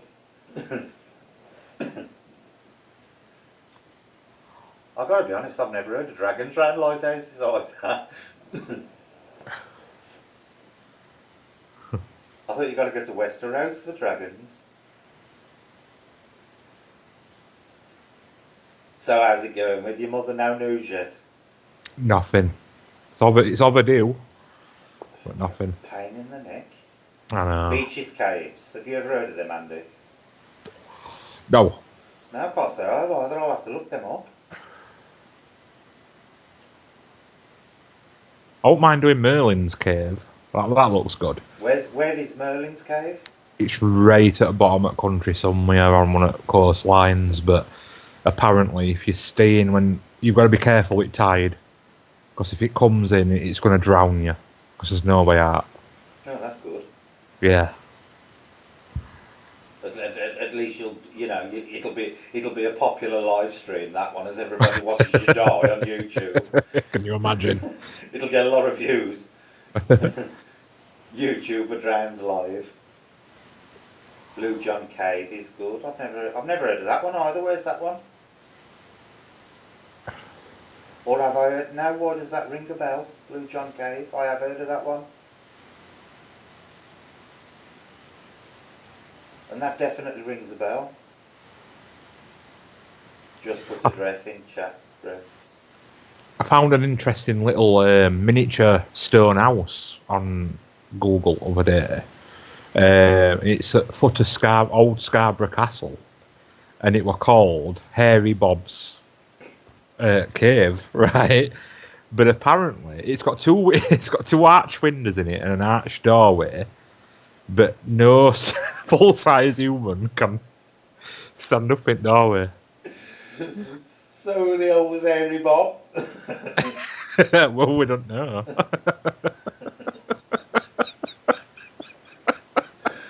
Hairy Bob. Where do people dream these names up? Where are you going? Oh, I'm just off to see Hairy Bob's house. Is Chillington Castle too far away from you because it's very active? I've no idea. Maureen, where is Chillington Castle? Or Chillingham?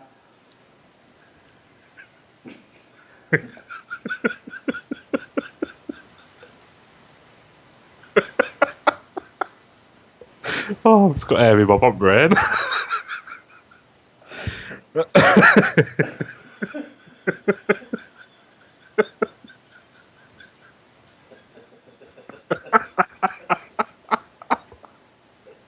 Sorry, Pete. What did he look like? Do you know what I've got a vision of? What? Is it Cousin It?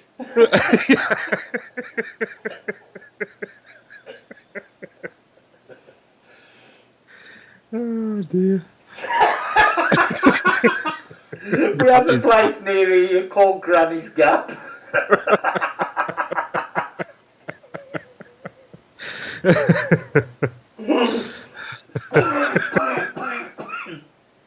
Oh God. Granny's Gap. I know it's expensive, but you could all share a room. So it'd be me, Jason, Becky, Andy, John, Lindsay. There'd be a lot of people in one room. Granny's Gap. Oh dear.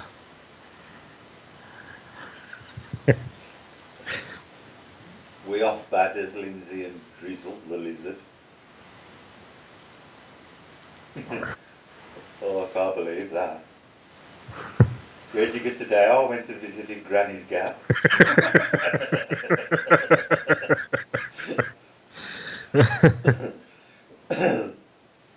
Oh.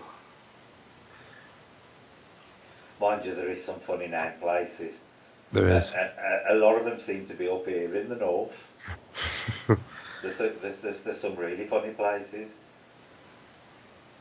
I'm having the bed. I was going to say, Lindsay, to be one hell of a squash 6 people in one bloody room. Oh, I keep thinking about Hairy Bob. I've got to get Hairy Bob out of my head. Fucking Hairy Bob face. It sounds like a kid's program.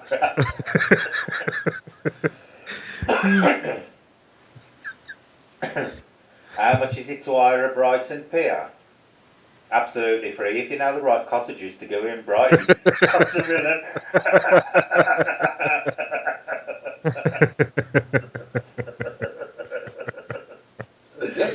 Oh dear.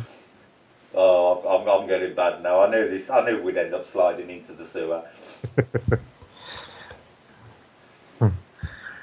I dread to think how much it'd cost to hire Brighton Pier 8. I really do. That's if they'd allow. That's if they'd actually hire it out to you. I know down Most Haunted do one of the piers, Crower or something, was it down south? Oh, I don't know. Yeah, I'm sure they did one down there. I can't remember. Was it Portsmouth or somewhere? I don't know whether you could actually hire Brighton Pier, eh? Mind you, if you think about it, there's probably a lot of people slung themselves off there into the sea. Probably. There should be some interesting residual on there, if nothing else. Ain't it quite a modern one, that one now? Ain't it Yeah. been destroyed a few times? Yeah, not so long. They burned not so long back. About 10 years ago. Yeah. So I know something big happened to it, and I'm because sure it caught fire, didn't it? yeah, because people were getting pieces of wood and like keeping it as keepsakes and stuff. Yeah. I think I'm going to go and pop up and pinch a brick out of there, Bob's out.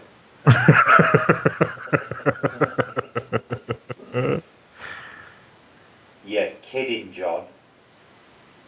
Lincoln Castle quoted 3,000 for one night's hire. Wow. Jesus Christ. Where about in Blackpool, Lindsay? 2 piers in Brighton, one is knackered. Is that the one that burnt Bewitched? I know one of them burnt down. I've only ever been to Brighton once.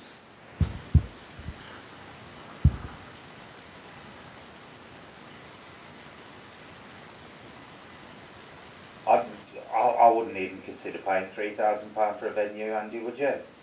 No, definitely not. You know, I'd want Henry VIII to appear in person if I was paying that kind of money. And would only open 2 rooms.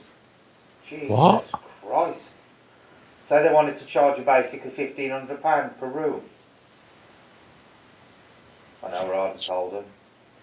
It's ridiculous.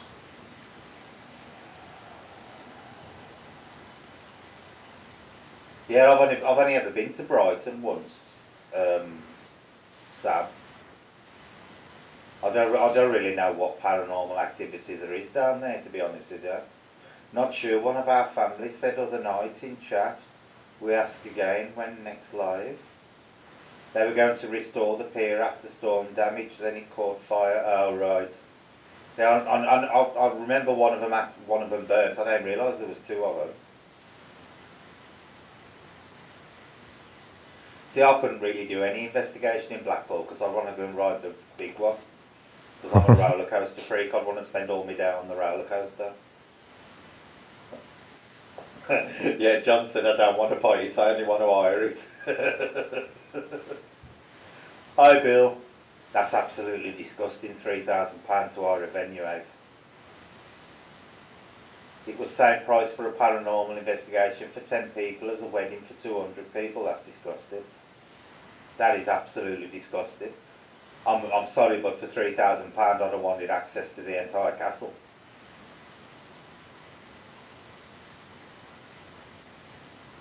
£3,000 bloody pound.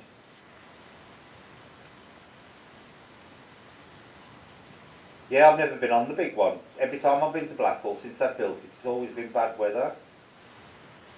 So bloody thing's always been closed every time I've been. That's Jason's job, riding the big one.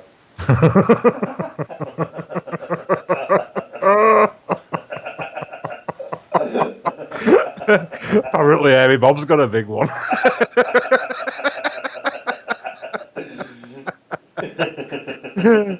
Fits well in Granny's gap.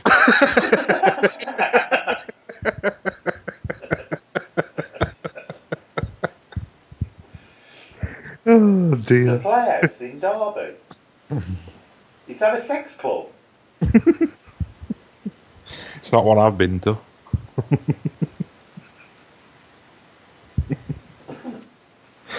I know. What's the is it the Lyceum in Sheffield? The theatre in Sheffield. I know that's haunted, and the Crucible is as well, where they're doing. Oh yeah, aye. Been a lot of reports from that one. Yeah. I bet Harry Bob won't have a big one if he saw Granny's cat.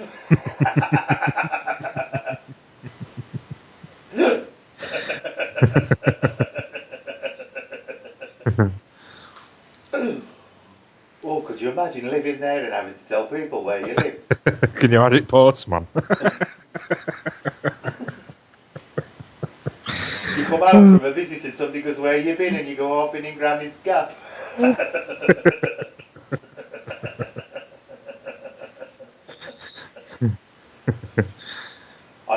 I know the Crucible's got quite a famous haunting there, Lindsay, because apparently he speaks to people. People have had conversations with him and not realised he's actually a dead person. Yeah, I want to go there with Andy, Barnsley Antique Centre. Is Shrewsbury Jail near you? No, that's down towards the Midlands.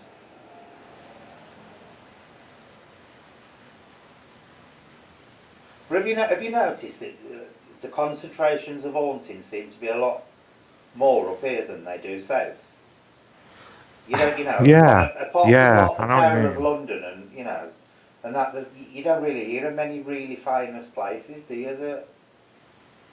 Down there, but the farther north you get, the more there seems to be a lot more famous. Do you think it's because they're a lot more superstitious the further north you go? Could be, couldn't it? Could have something to do with it. Hackbrick is very active and now has more rooms. What's Hackbrick? A prick is very active and now has more rooms. What's HAPRC? Never heard of it. I got there. I thought he put Arpic at first, and then I reread it. Hackbrick. What's Hackbrick? Well, Bill.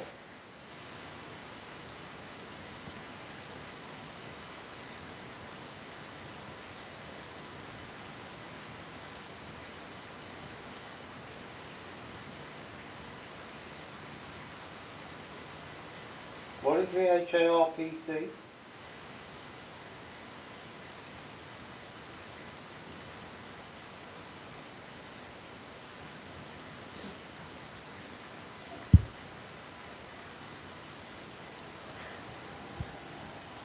Are they like the SPR? Haunted Antiques Paranormal Research Centre. Oh, right. I bet it costs a lot to hire York Castle. That's the one on top of the hill. Most castles are on top of hills because it's like a strategic thing, isn't it? Or they actually built hills to plonk them on top of.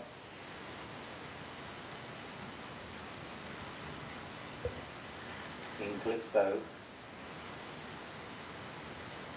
So you have to pay a yearly subscription to visit the place.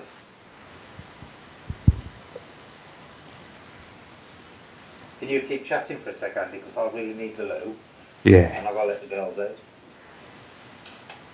Come on, you two. Come on, go. Come on.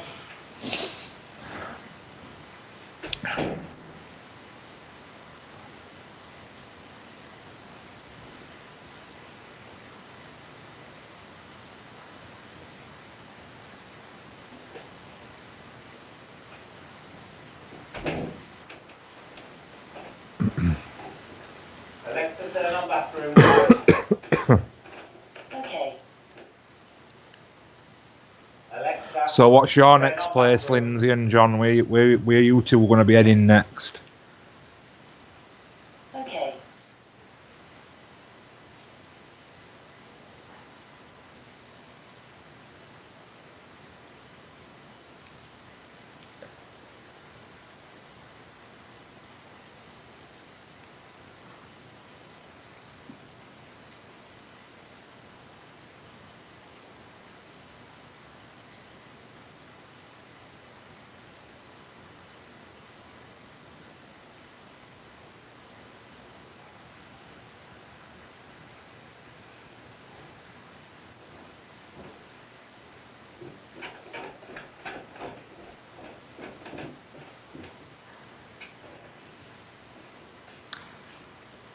Yeah, apparently we're having a really bad week. Rain and wind again, which is great.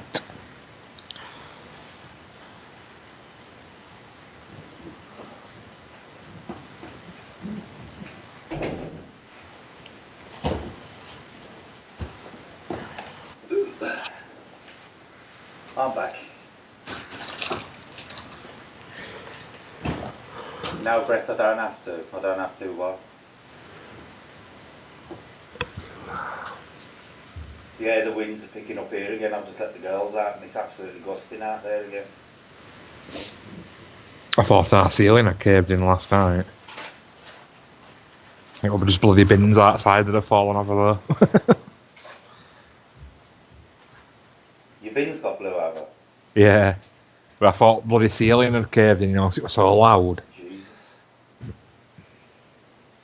Yes, full of it this week again, doing my head. I think we've got a bad rain up here all week, to be honest with you. You mean he never said a word? Thank goodness you're back above. We couldn't shut Andy up, lol. Well, nobody was saying no. He talked and talked, lol. I just thought maybe they should move Mother Shipton's cave to Granny's Gap. I know. I think we've got a couple coming, Lindsay. I think we've literally got a chain of storms coming in over the week. It was that windy. I saw a dog have the same poo twice, lol.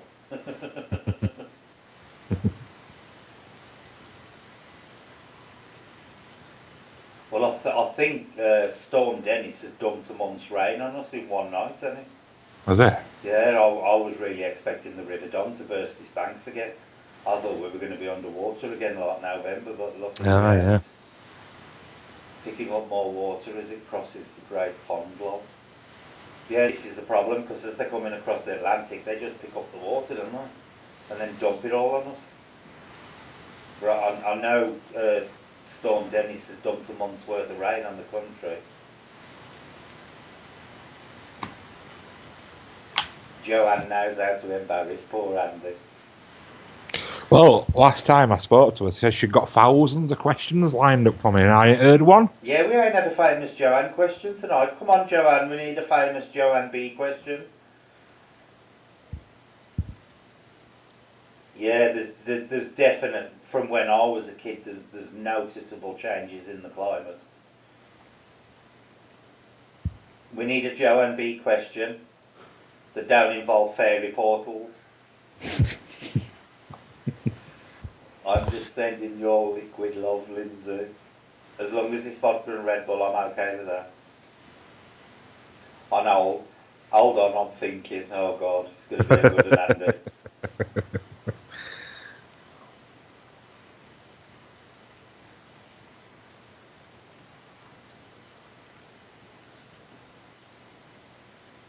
Yeah, me. Well, I'm not originally from South Yorkshire, but me, Andy and Becky, John and Lindsay are all in South Yorkshire.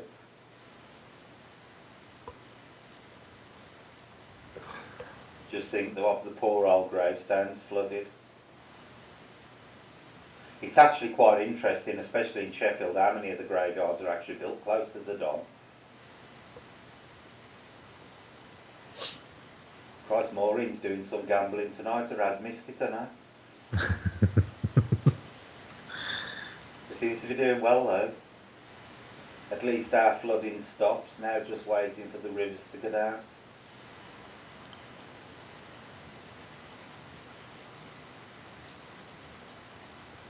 Andy, what is a nymph? It's a highly sexually derived fairy. Usually hangs about near water. It's where the word nymphomaniac comes from. That's literally where it comes from, Chris. They're basically the female equivalent of a satyr. Yeah. Nymph love junkie, yeah, pretty much so. Are they classed as earth elementals? Nymphs, Andy? I think the classed as like a border between earth and waters. Right, because they're one of the uncourted, aren't they? Yeah.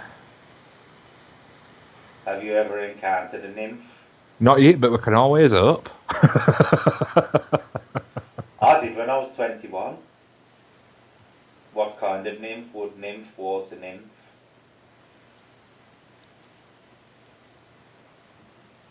Are the water nymphs associated with satyrs as well?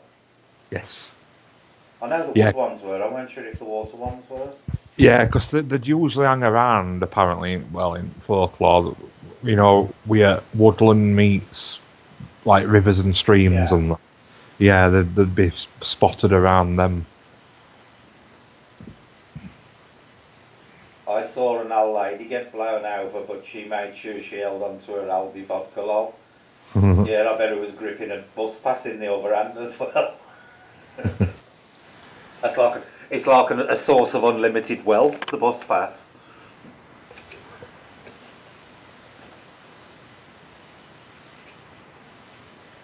Or is a leather nymph? Should imagine the sort of magazines Chris reads. You find them in certain clubs.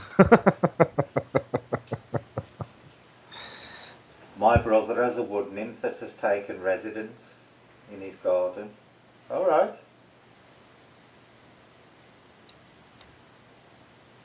Yes, I believe in trolls, Dr. Villain.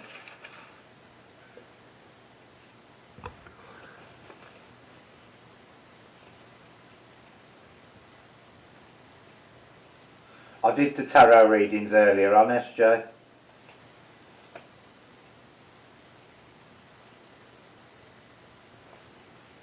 I see a few more paranormal teams calling on the Fae. Really?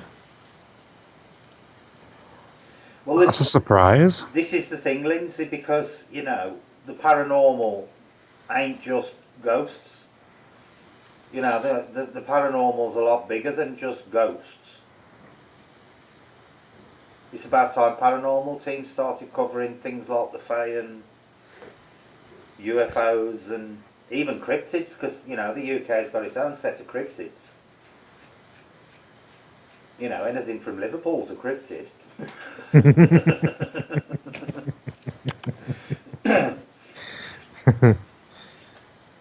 going to have all the Liverpool people sending me hate messages now.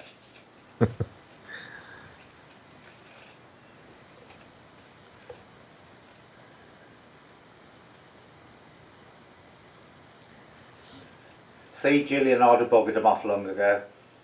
If people turn up at my house and I'm watching YouTube, I just ignore them until they leave. Hi, Karen. It does, Chris. The paranormal covers an hell of a lot of things. And this is why, people should make a distinction when they're on YouTube of what they cover paranormal-wise, because a lot of people that say they're paranormal teams aren't actually paranormal teams, they're just ghost hunting teams. They never touch on anything bar ghosts. I am as psychic as a soggy cardboard box, SJ. Oh God, Andy, have you seen that? What's that? Joanne B, I have a question for you both. Okay. I'm prepared.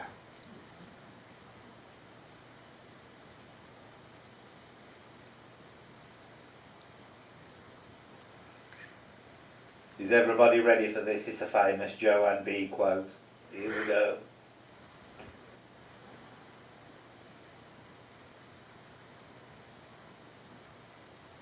Have you ever seen a gay ghost? Possibly. I'll know for certain when the first one leaps out the closet at me. This must be a long question that Joanne's typing.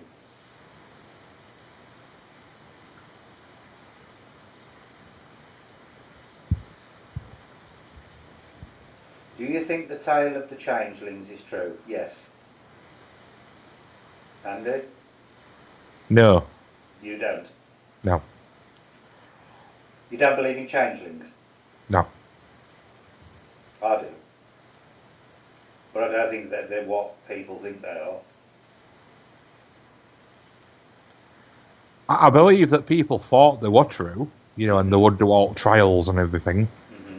But I don't think there were any real cases of it. Oh. UFO Canic Chase.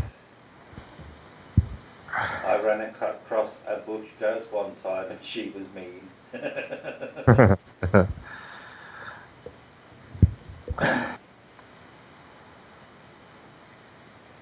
It's a massive subject, the Fae, Gillian. There are hundreds of the buggers. Yeah, I believe there are changelings, but I don't believe they are what the majority of people think they are. I don't think they're Fae related. Elveston Castle's meant to have a giant. A lot of giants tend to congregate around Scotland and Ireland. Have you noticed that, Andy? Yeah. Do you know of any English? I don't know of any myths of English giants.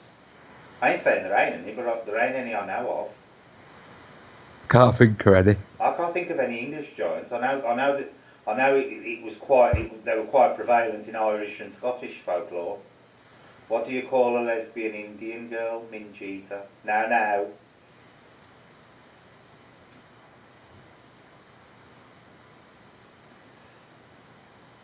We don't want to get reported for being racist.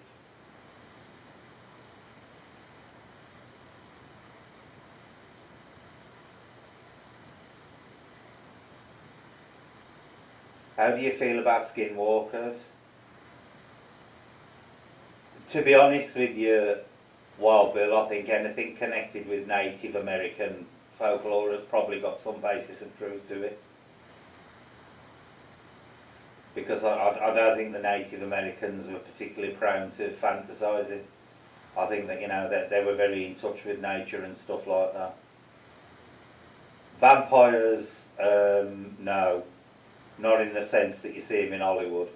There is actually a disease that gives all the symptoms of a vampire. Yeah, I believe in skinwalkers. Andy? I don't know. I'd have to look into it a bit more, I think. Investigate it.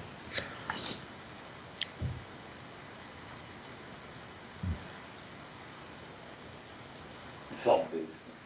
No, don't believe in zombies. Again, it's something that comes mainly from voodoo. There is a concoction that is used in voodoo that can give the appearance of a zombie. But as for them being the undead and wanting brains, no. I have a friend who is he's that Choctaw tribe, and he's very reluctant to talk about skinwalkers.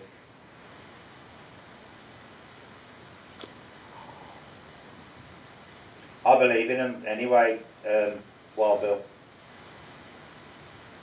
Yeah, a lot of them were buried alive survivors, but there is actually a concoction that they mix in voodoo which can actually slow the heart rate down in the body, and it, can render them unconscious for days.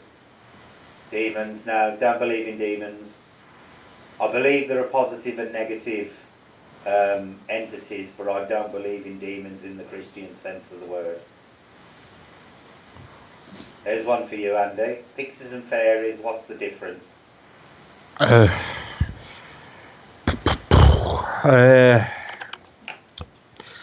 Not all that much. There's no defiant there's no definition on what a pixie actually is either. There is a lot of old portrayals look like elves. Some people believe that female pixies can develop wings, but they'll usually be. Yeah. Apparently, in some folklore, that if a pixie it'll develop its wings and it grants a wish to a human, it'll lose its wings and it's going to start again. All right. But we don't know. But I think because I think it's a bit like the old kobold thing, that it's a Devon term for an elf. Yeah. I think that's what it is. They're very regional, ain't they, pixies? Mm-hmm. They tend to be in the southwest. Yeah, I agree with that, Chris. Folklore myths all start from some grain of truth. I believe that. David Icke, what do you? Don't understand that question, SJ. Watch the movie The Serpent and the Rainbow from a true event with the zombie drug voodoo like. Yeah, it is a drug. It don't actually kill them. It just slows the body right down. It just gives the appearance of death.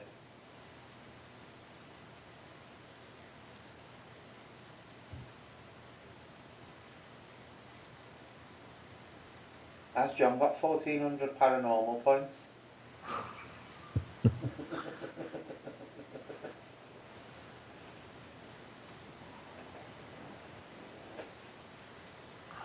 They all want to know how many points they've got now, look. You got to put the exclamation in front of the ice, Lindsay.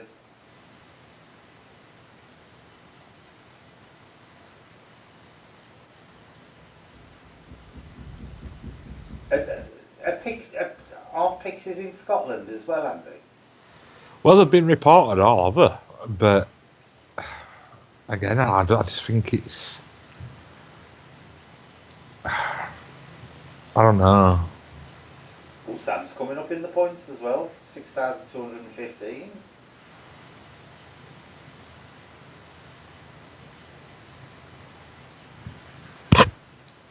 Because they got various spellings of it as well, and it's spelt with a C in the south. Pixies. Piccies, something like that. Yeah.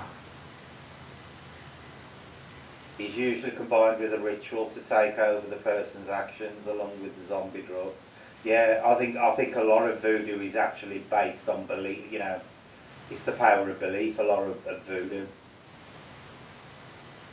I have no points. You lot got lots. You get them just by being on the channel, Gillian. And when you type in chat, you earn points as well. And then if you gamble a lot more in, you lose more. Mm-hmm.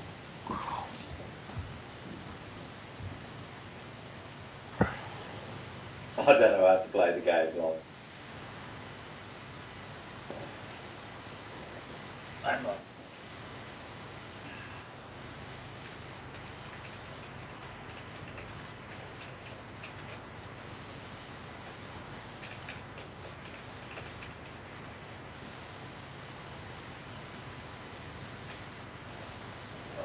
The keyboard's playing up again.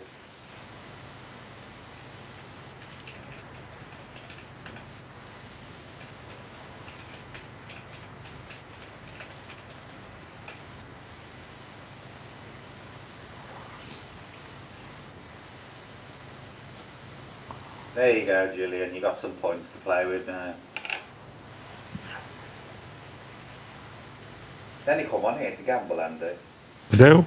That's right. I should rename the channel to Above Gambling. They're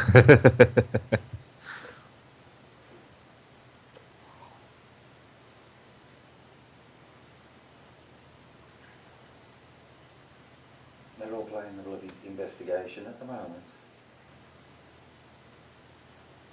So have you got any plan? What's your plans for your Book of Shadows? And have you got any designs in mind? I've got a couple. I want to get some parchment, some proper parchment though.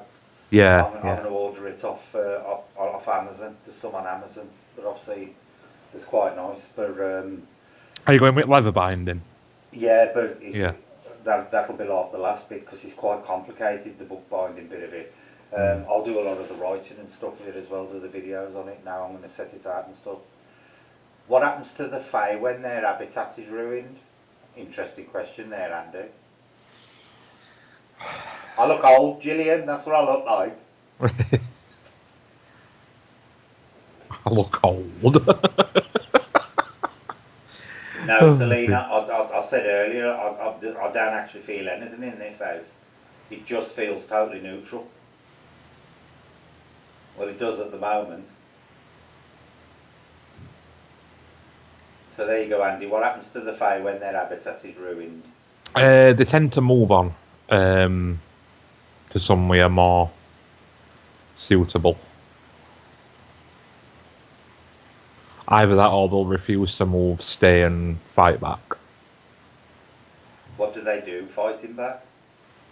Well, I was once on a radio show, a paranormal talk radio thing, and guy who hosts half of it is from America, and he was telling me that there were a new, like, some new build houses made, and there were two specific houses facing each other that were absolutely wicked with activity. And it'd been like going for over 12 years to try and suss out what was going on. Yeah. And I mean, it were like really violent poltergeist style activity that were happening. And in his deductions from everything that he'd done, he said it must be something to do with Faye. Yeah. And when they even did a sonar scan at ground, and this little, community that had been built on this land, what of at top of a buried stone circle. So like it had been disturbed and something wanted everybody gone, Yeah. And then I spelled your name wrong. So what happened? Just continued, ongoing. Nobody will stay in them 2 houses and what have you. So it's still happening now? Yeah, it's still going on. Anybody that tries living there just can't hack it. So what sort of things are they actually? Are they doing nasty things or just? Yeah. There's been like attacks and everything going on there. Jesus Christ. Question: Why do fairy circles what do fairy circles represent, i.e., a circle of mushrooms? In folklore, portals to fairy realm, but we, in our understanding, it's more of a place to go and they use them as like little festival rings. Like they'll go and dance around them and stuff like that. But even me and Becky got warned not to go near them when they pop up. To actually investigate or do out like that. Bill says he gets fairy circles at least once a week in his backyard. Yeah. That one was interesting. That one up that fairy ring I found at that park. Yeah.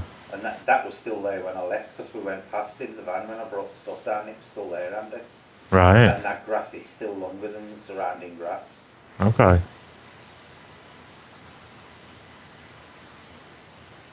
Do gnomes live outside, Andy? They do, don't they? Yeah.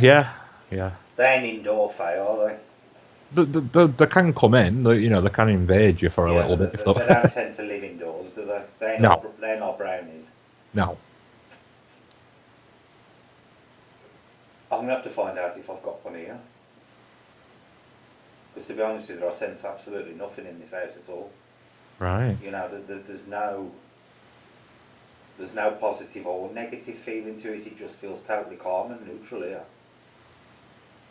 Whereas, like I said to you in the past, that old house has got a really oppressive feeling to it. Right. My little gravy poison that cheered the place up. Oh dear. I don't think I'll ever forget that. No, I don't think it's something that you could forget, is I'll it? never ever forget that day when I took the gulp out of that cup. It's something that'll be stuck in my mind forever. I have 4 flamingos that watch out for them.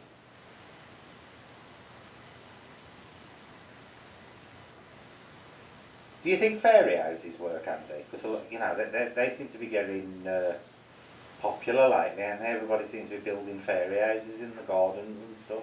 Yeah, actually, yes. I think they do work. I think it's more of a like putting up a flag and going, I'm friendly" kind of thing. Yeah. There's a bit more to it than what a lot of people. Because apparently the old traditional witches would go out and make fairy doors in trees. Yeah. And put the spells behind them for fair to listen, to manifest their intentions better and stuff like that. That's where it all come from. Is that where it's all sprang from? The Yeah, original ideas of the fairy houses. yeah. But they actually built them directly into the trees. Yeah. I remember watching a video just before Christmas where somebody had started building them in a park. It's quite an interesting video, actually. Yeah. You off to bed, Lindsay? Have a good night. See you later. Andy, I'm looking forward to going back to the army camp where I got that EVP. Definitely. Was that the one where it said no? That was the army camp, wasn't it? I think it was, yeah. Where she got gnome on there. I'm a gnome, it went, didn't it, or something Yeah. like that. I'm a gnome. Oh dear. I'm looking forward to next couple of months because migration, they should be coming back round again. What the The gnome? gnomes. Yeah, yeah. Which means activities are going to start popping in house again, which I can't wait. Can't wait. No, Lindsay, it ain't a new build. It's a old miners' terrace house. All these round here was built for the miners. What time of year is it then, Andy, when they tend to migrate? What, when they leave? Yeah. You're looking at about end of November. Have they ever said why they do it or where they go? No, they hadn't specifically said, but I did read. After the fact, I read that apparently one day they just pick a direction to walk and they just do it. And they just go. Yeah, and they just go. I bet they always end up circling back round. I wonder why they do it. I don't know, it's bizarre, isn't it? There's obviously a need to move on. Yeah, must be. They're obviously, depleting an area of something they need and move on, I suppose it's like wildebeest, isn't it? When they might, but it is, isn't it, if you think about it? They eat all the grass in one area and move on. Yeah. Too many spiders, that's why. Actually, there's a park near here where there used to be lots of fairy doors made by the local school, but the floods ruined it. But Sharon Rectory has loads of fae-related decor like doors and figures. Oh, I'd love to see all that. Someone left a nom. What's a nom? Outside my grandma's door when I was young.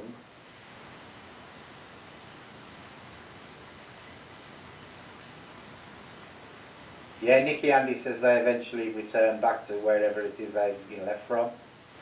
What's the nom, Dr. Villain? I think it's a gnome misspelt. Oh, right. Maybe.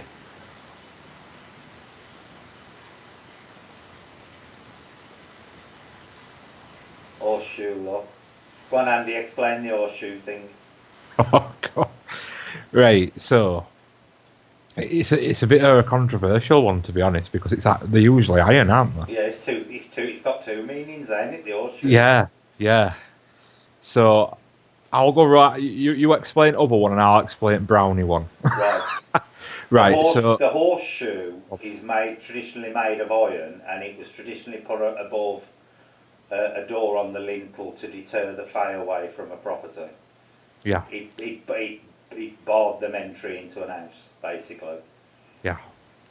So for brownies, which are in the fae realm but not the fae themselves, they like an horseshoe putting on the hearth, above the fireplace, and you have to put it at a slight cock angle, and what it were called back in the day a brownie sway or a brownie seat. Mm-hmm. So yeah, you've got two very odd, conflicting things going on there. Ouija board. Got absolutely no problem with Ouija boards whatsoever, SJ. As far as I'm concerned, they're just a more primitive version of a spirit box. Yeah, same here. I love them, to be fair. Yeah, I do. I always have I've them. got no problem with using one alone either. Because it always makes me laugh when people go, "Oh, you ain't supposed to use them alone," and then happily sit there with the spirit box on their own. Both of them are opening a gateway to somewhere else.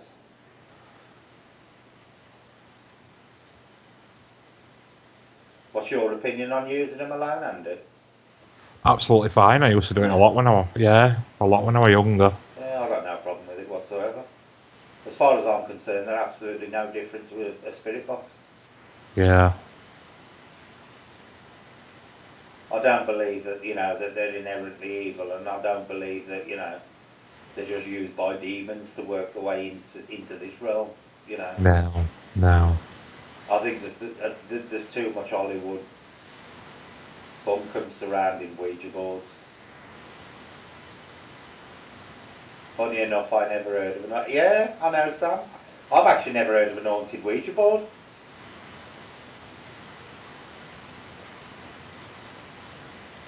It's odd though, innit, considering what we use them for. They don't end up as like a, an attractant for things.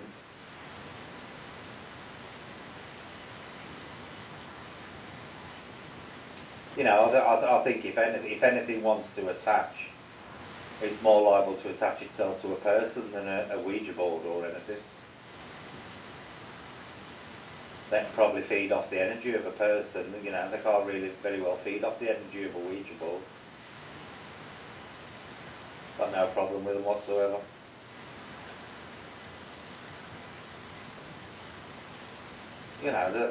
Most things, I wouldn't go down the realms of animal sacrifice, but, I think most things that people consider taboo, a lot of it is just through Hollywood eyes.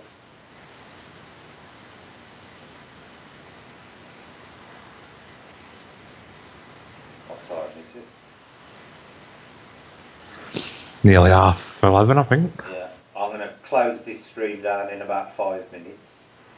But, yeah, it's been nice to have a quick chat. We will do one on Friday, and we'll pick a subject so we've got a bit more structure to the one Friday. At least just give you a chance to all get your gambling addiction sorted out tonight. Sounds like waves lashing off the shore.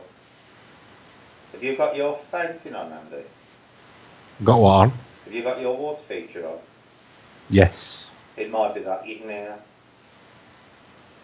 Yeah, I believe, spirits can attach to anything, Dr. Villan, but I think, in regards to people claiming that spirit board, Ouija boards have demons and stuff attached to them, I think if what people say about demons is to be believed, they'd much rather attach to a person than a Ouija board.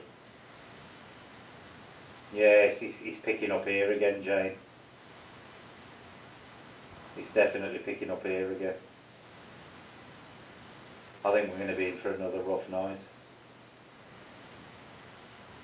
Right guys, I'm going to close the stream down. Thank you everybody for coming on. It's been a nice night again. We will be back on Friday, usual time, 9 o'clock, and then I'll do another Sunday card reading session. I'll put it up early so people know that it's doing it. Yeah, it's nice to be back properly now, Sam.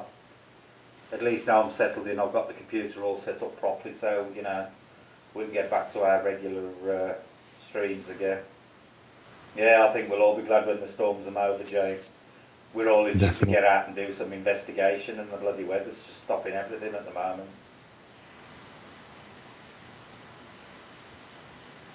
Hang on, let me just give what's it.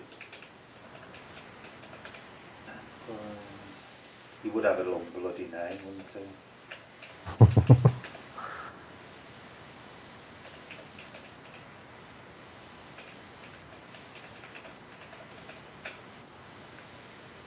I've probably spelt it wrong as well, so after typing all that it won't work. We'll see in a minute. It should click up in a sec, Villain, if I've spelt it right.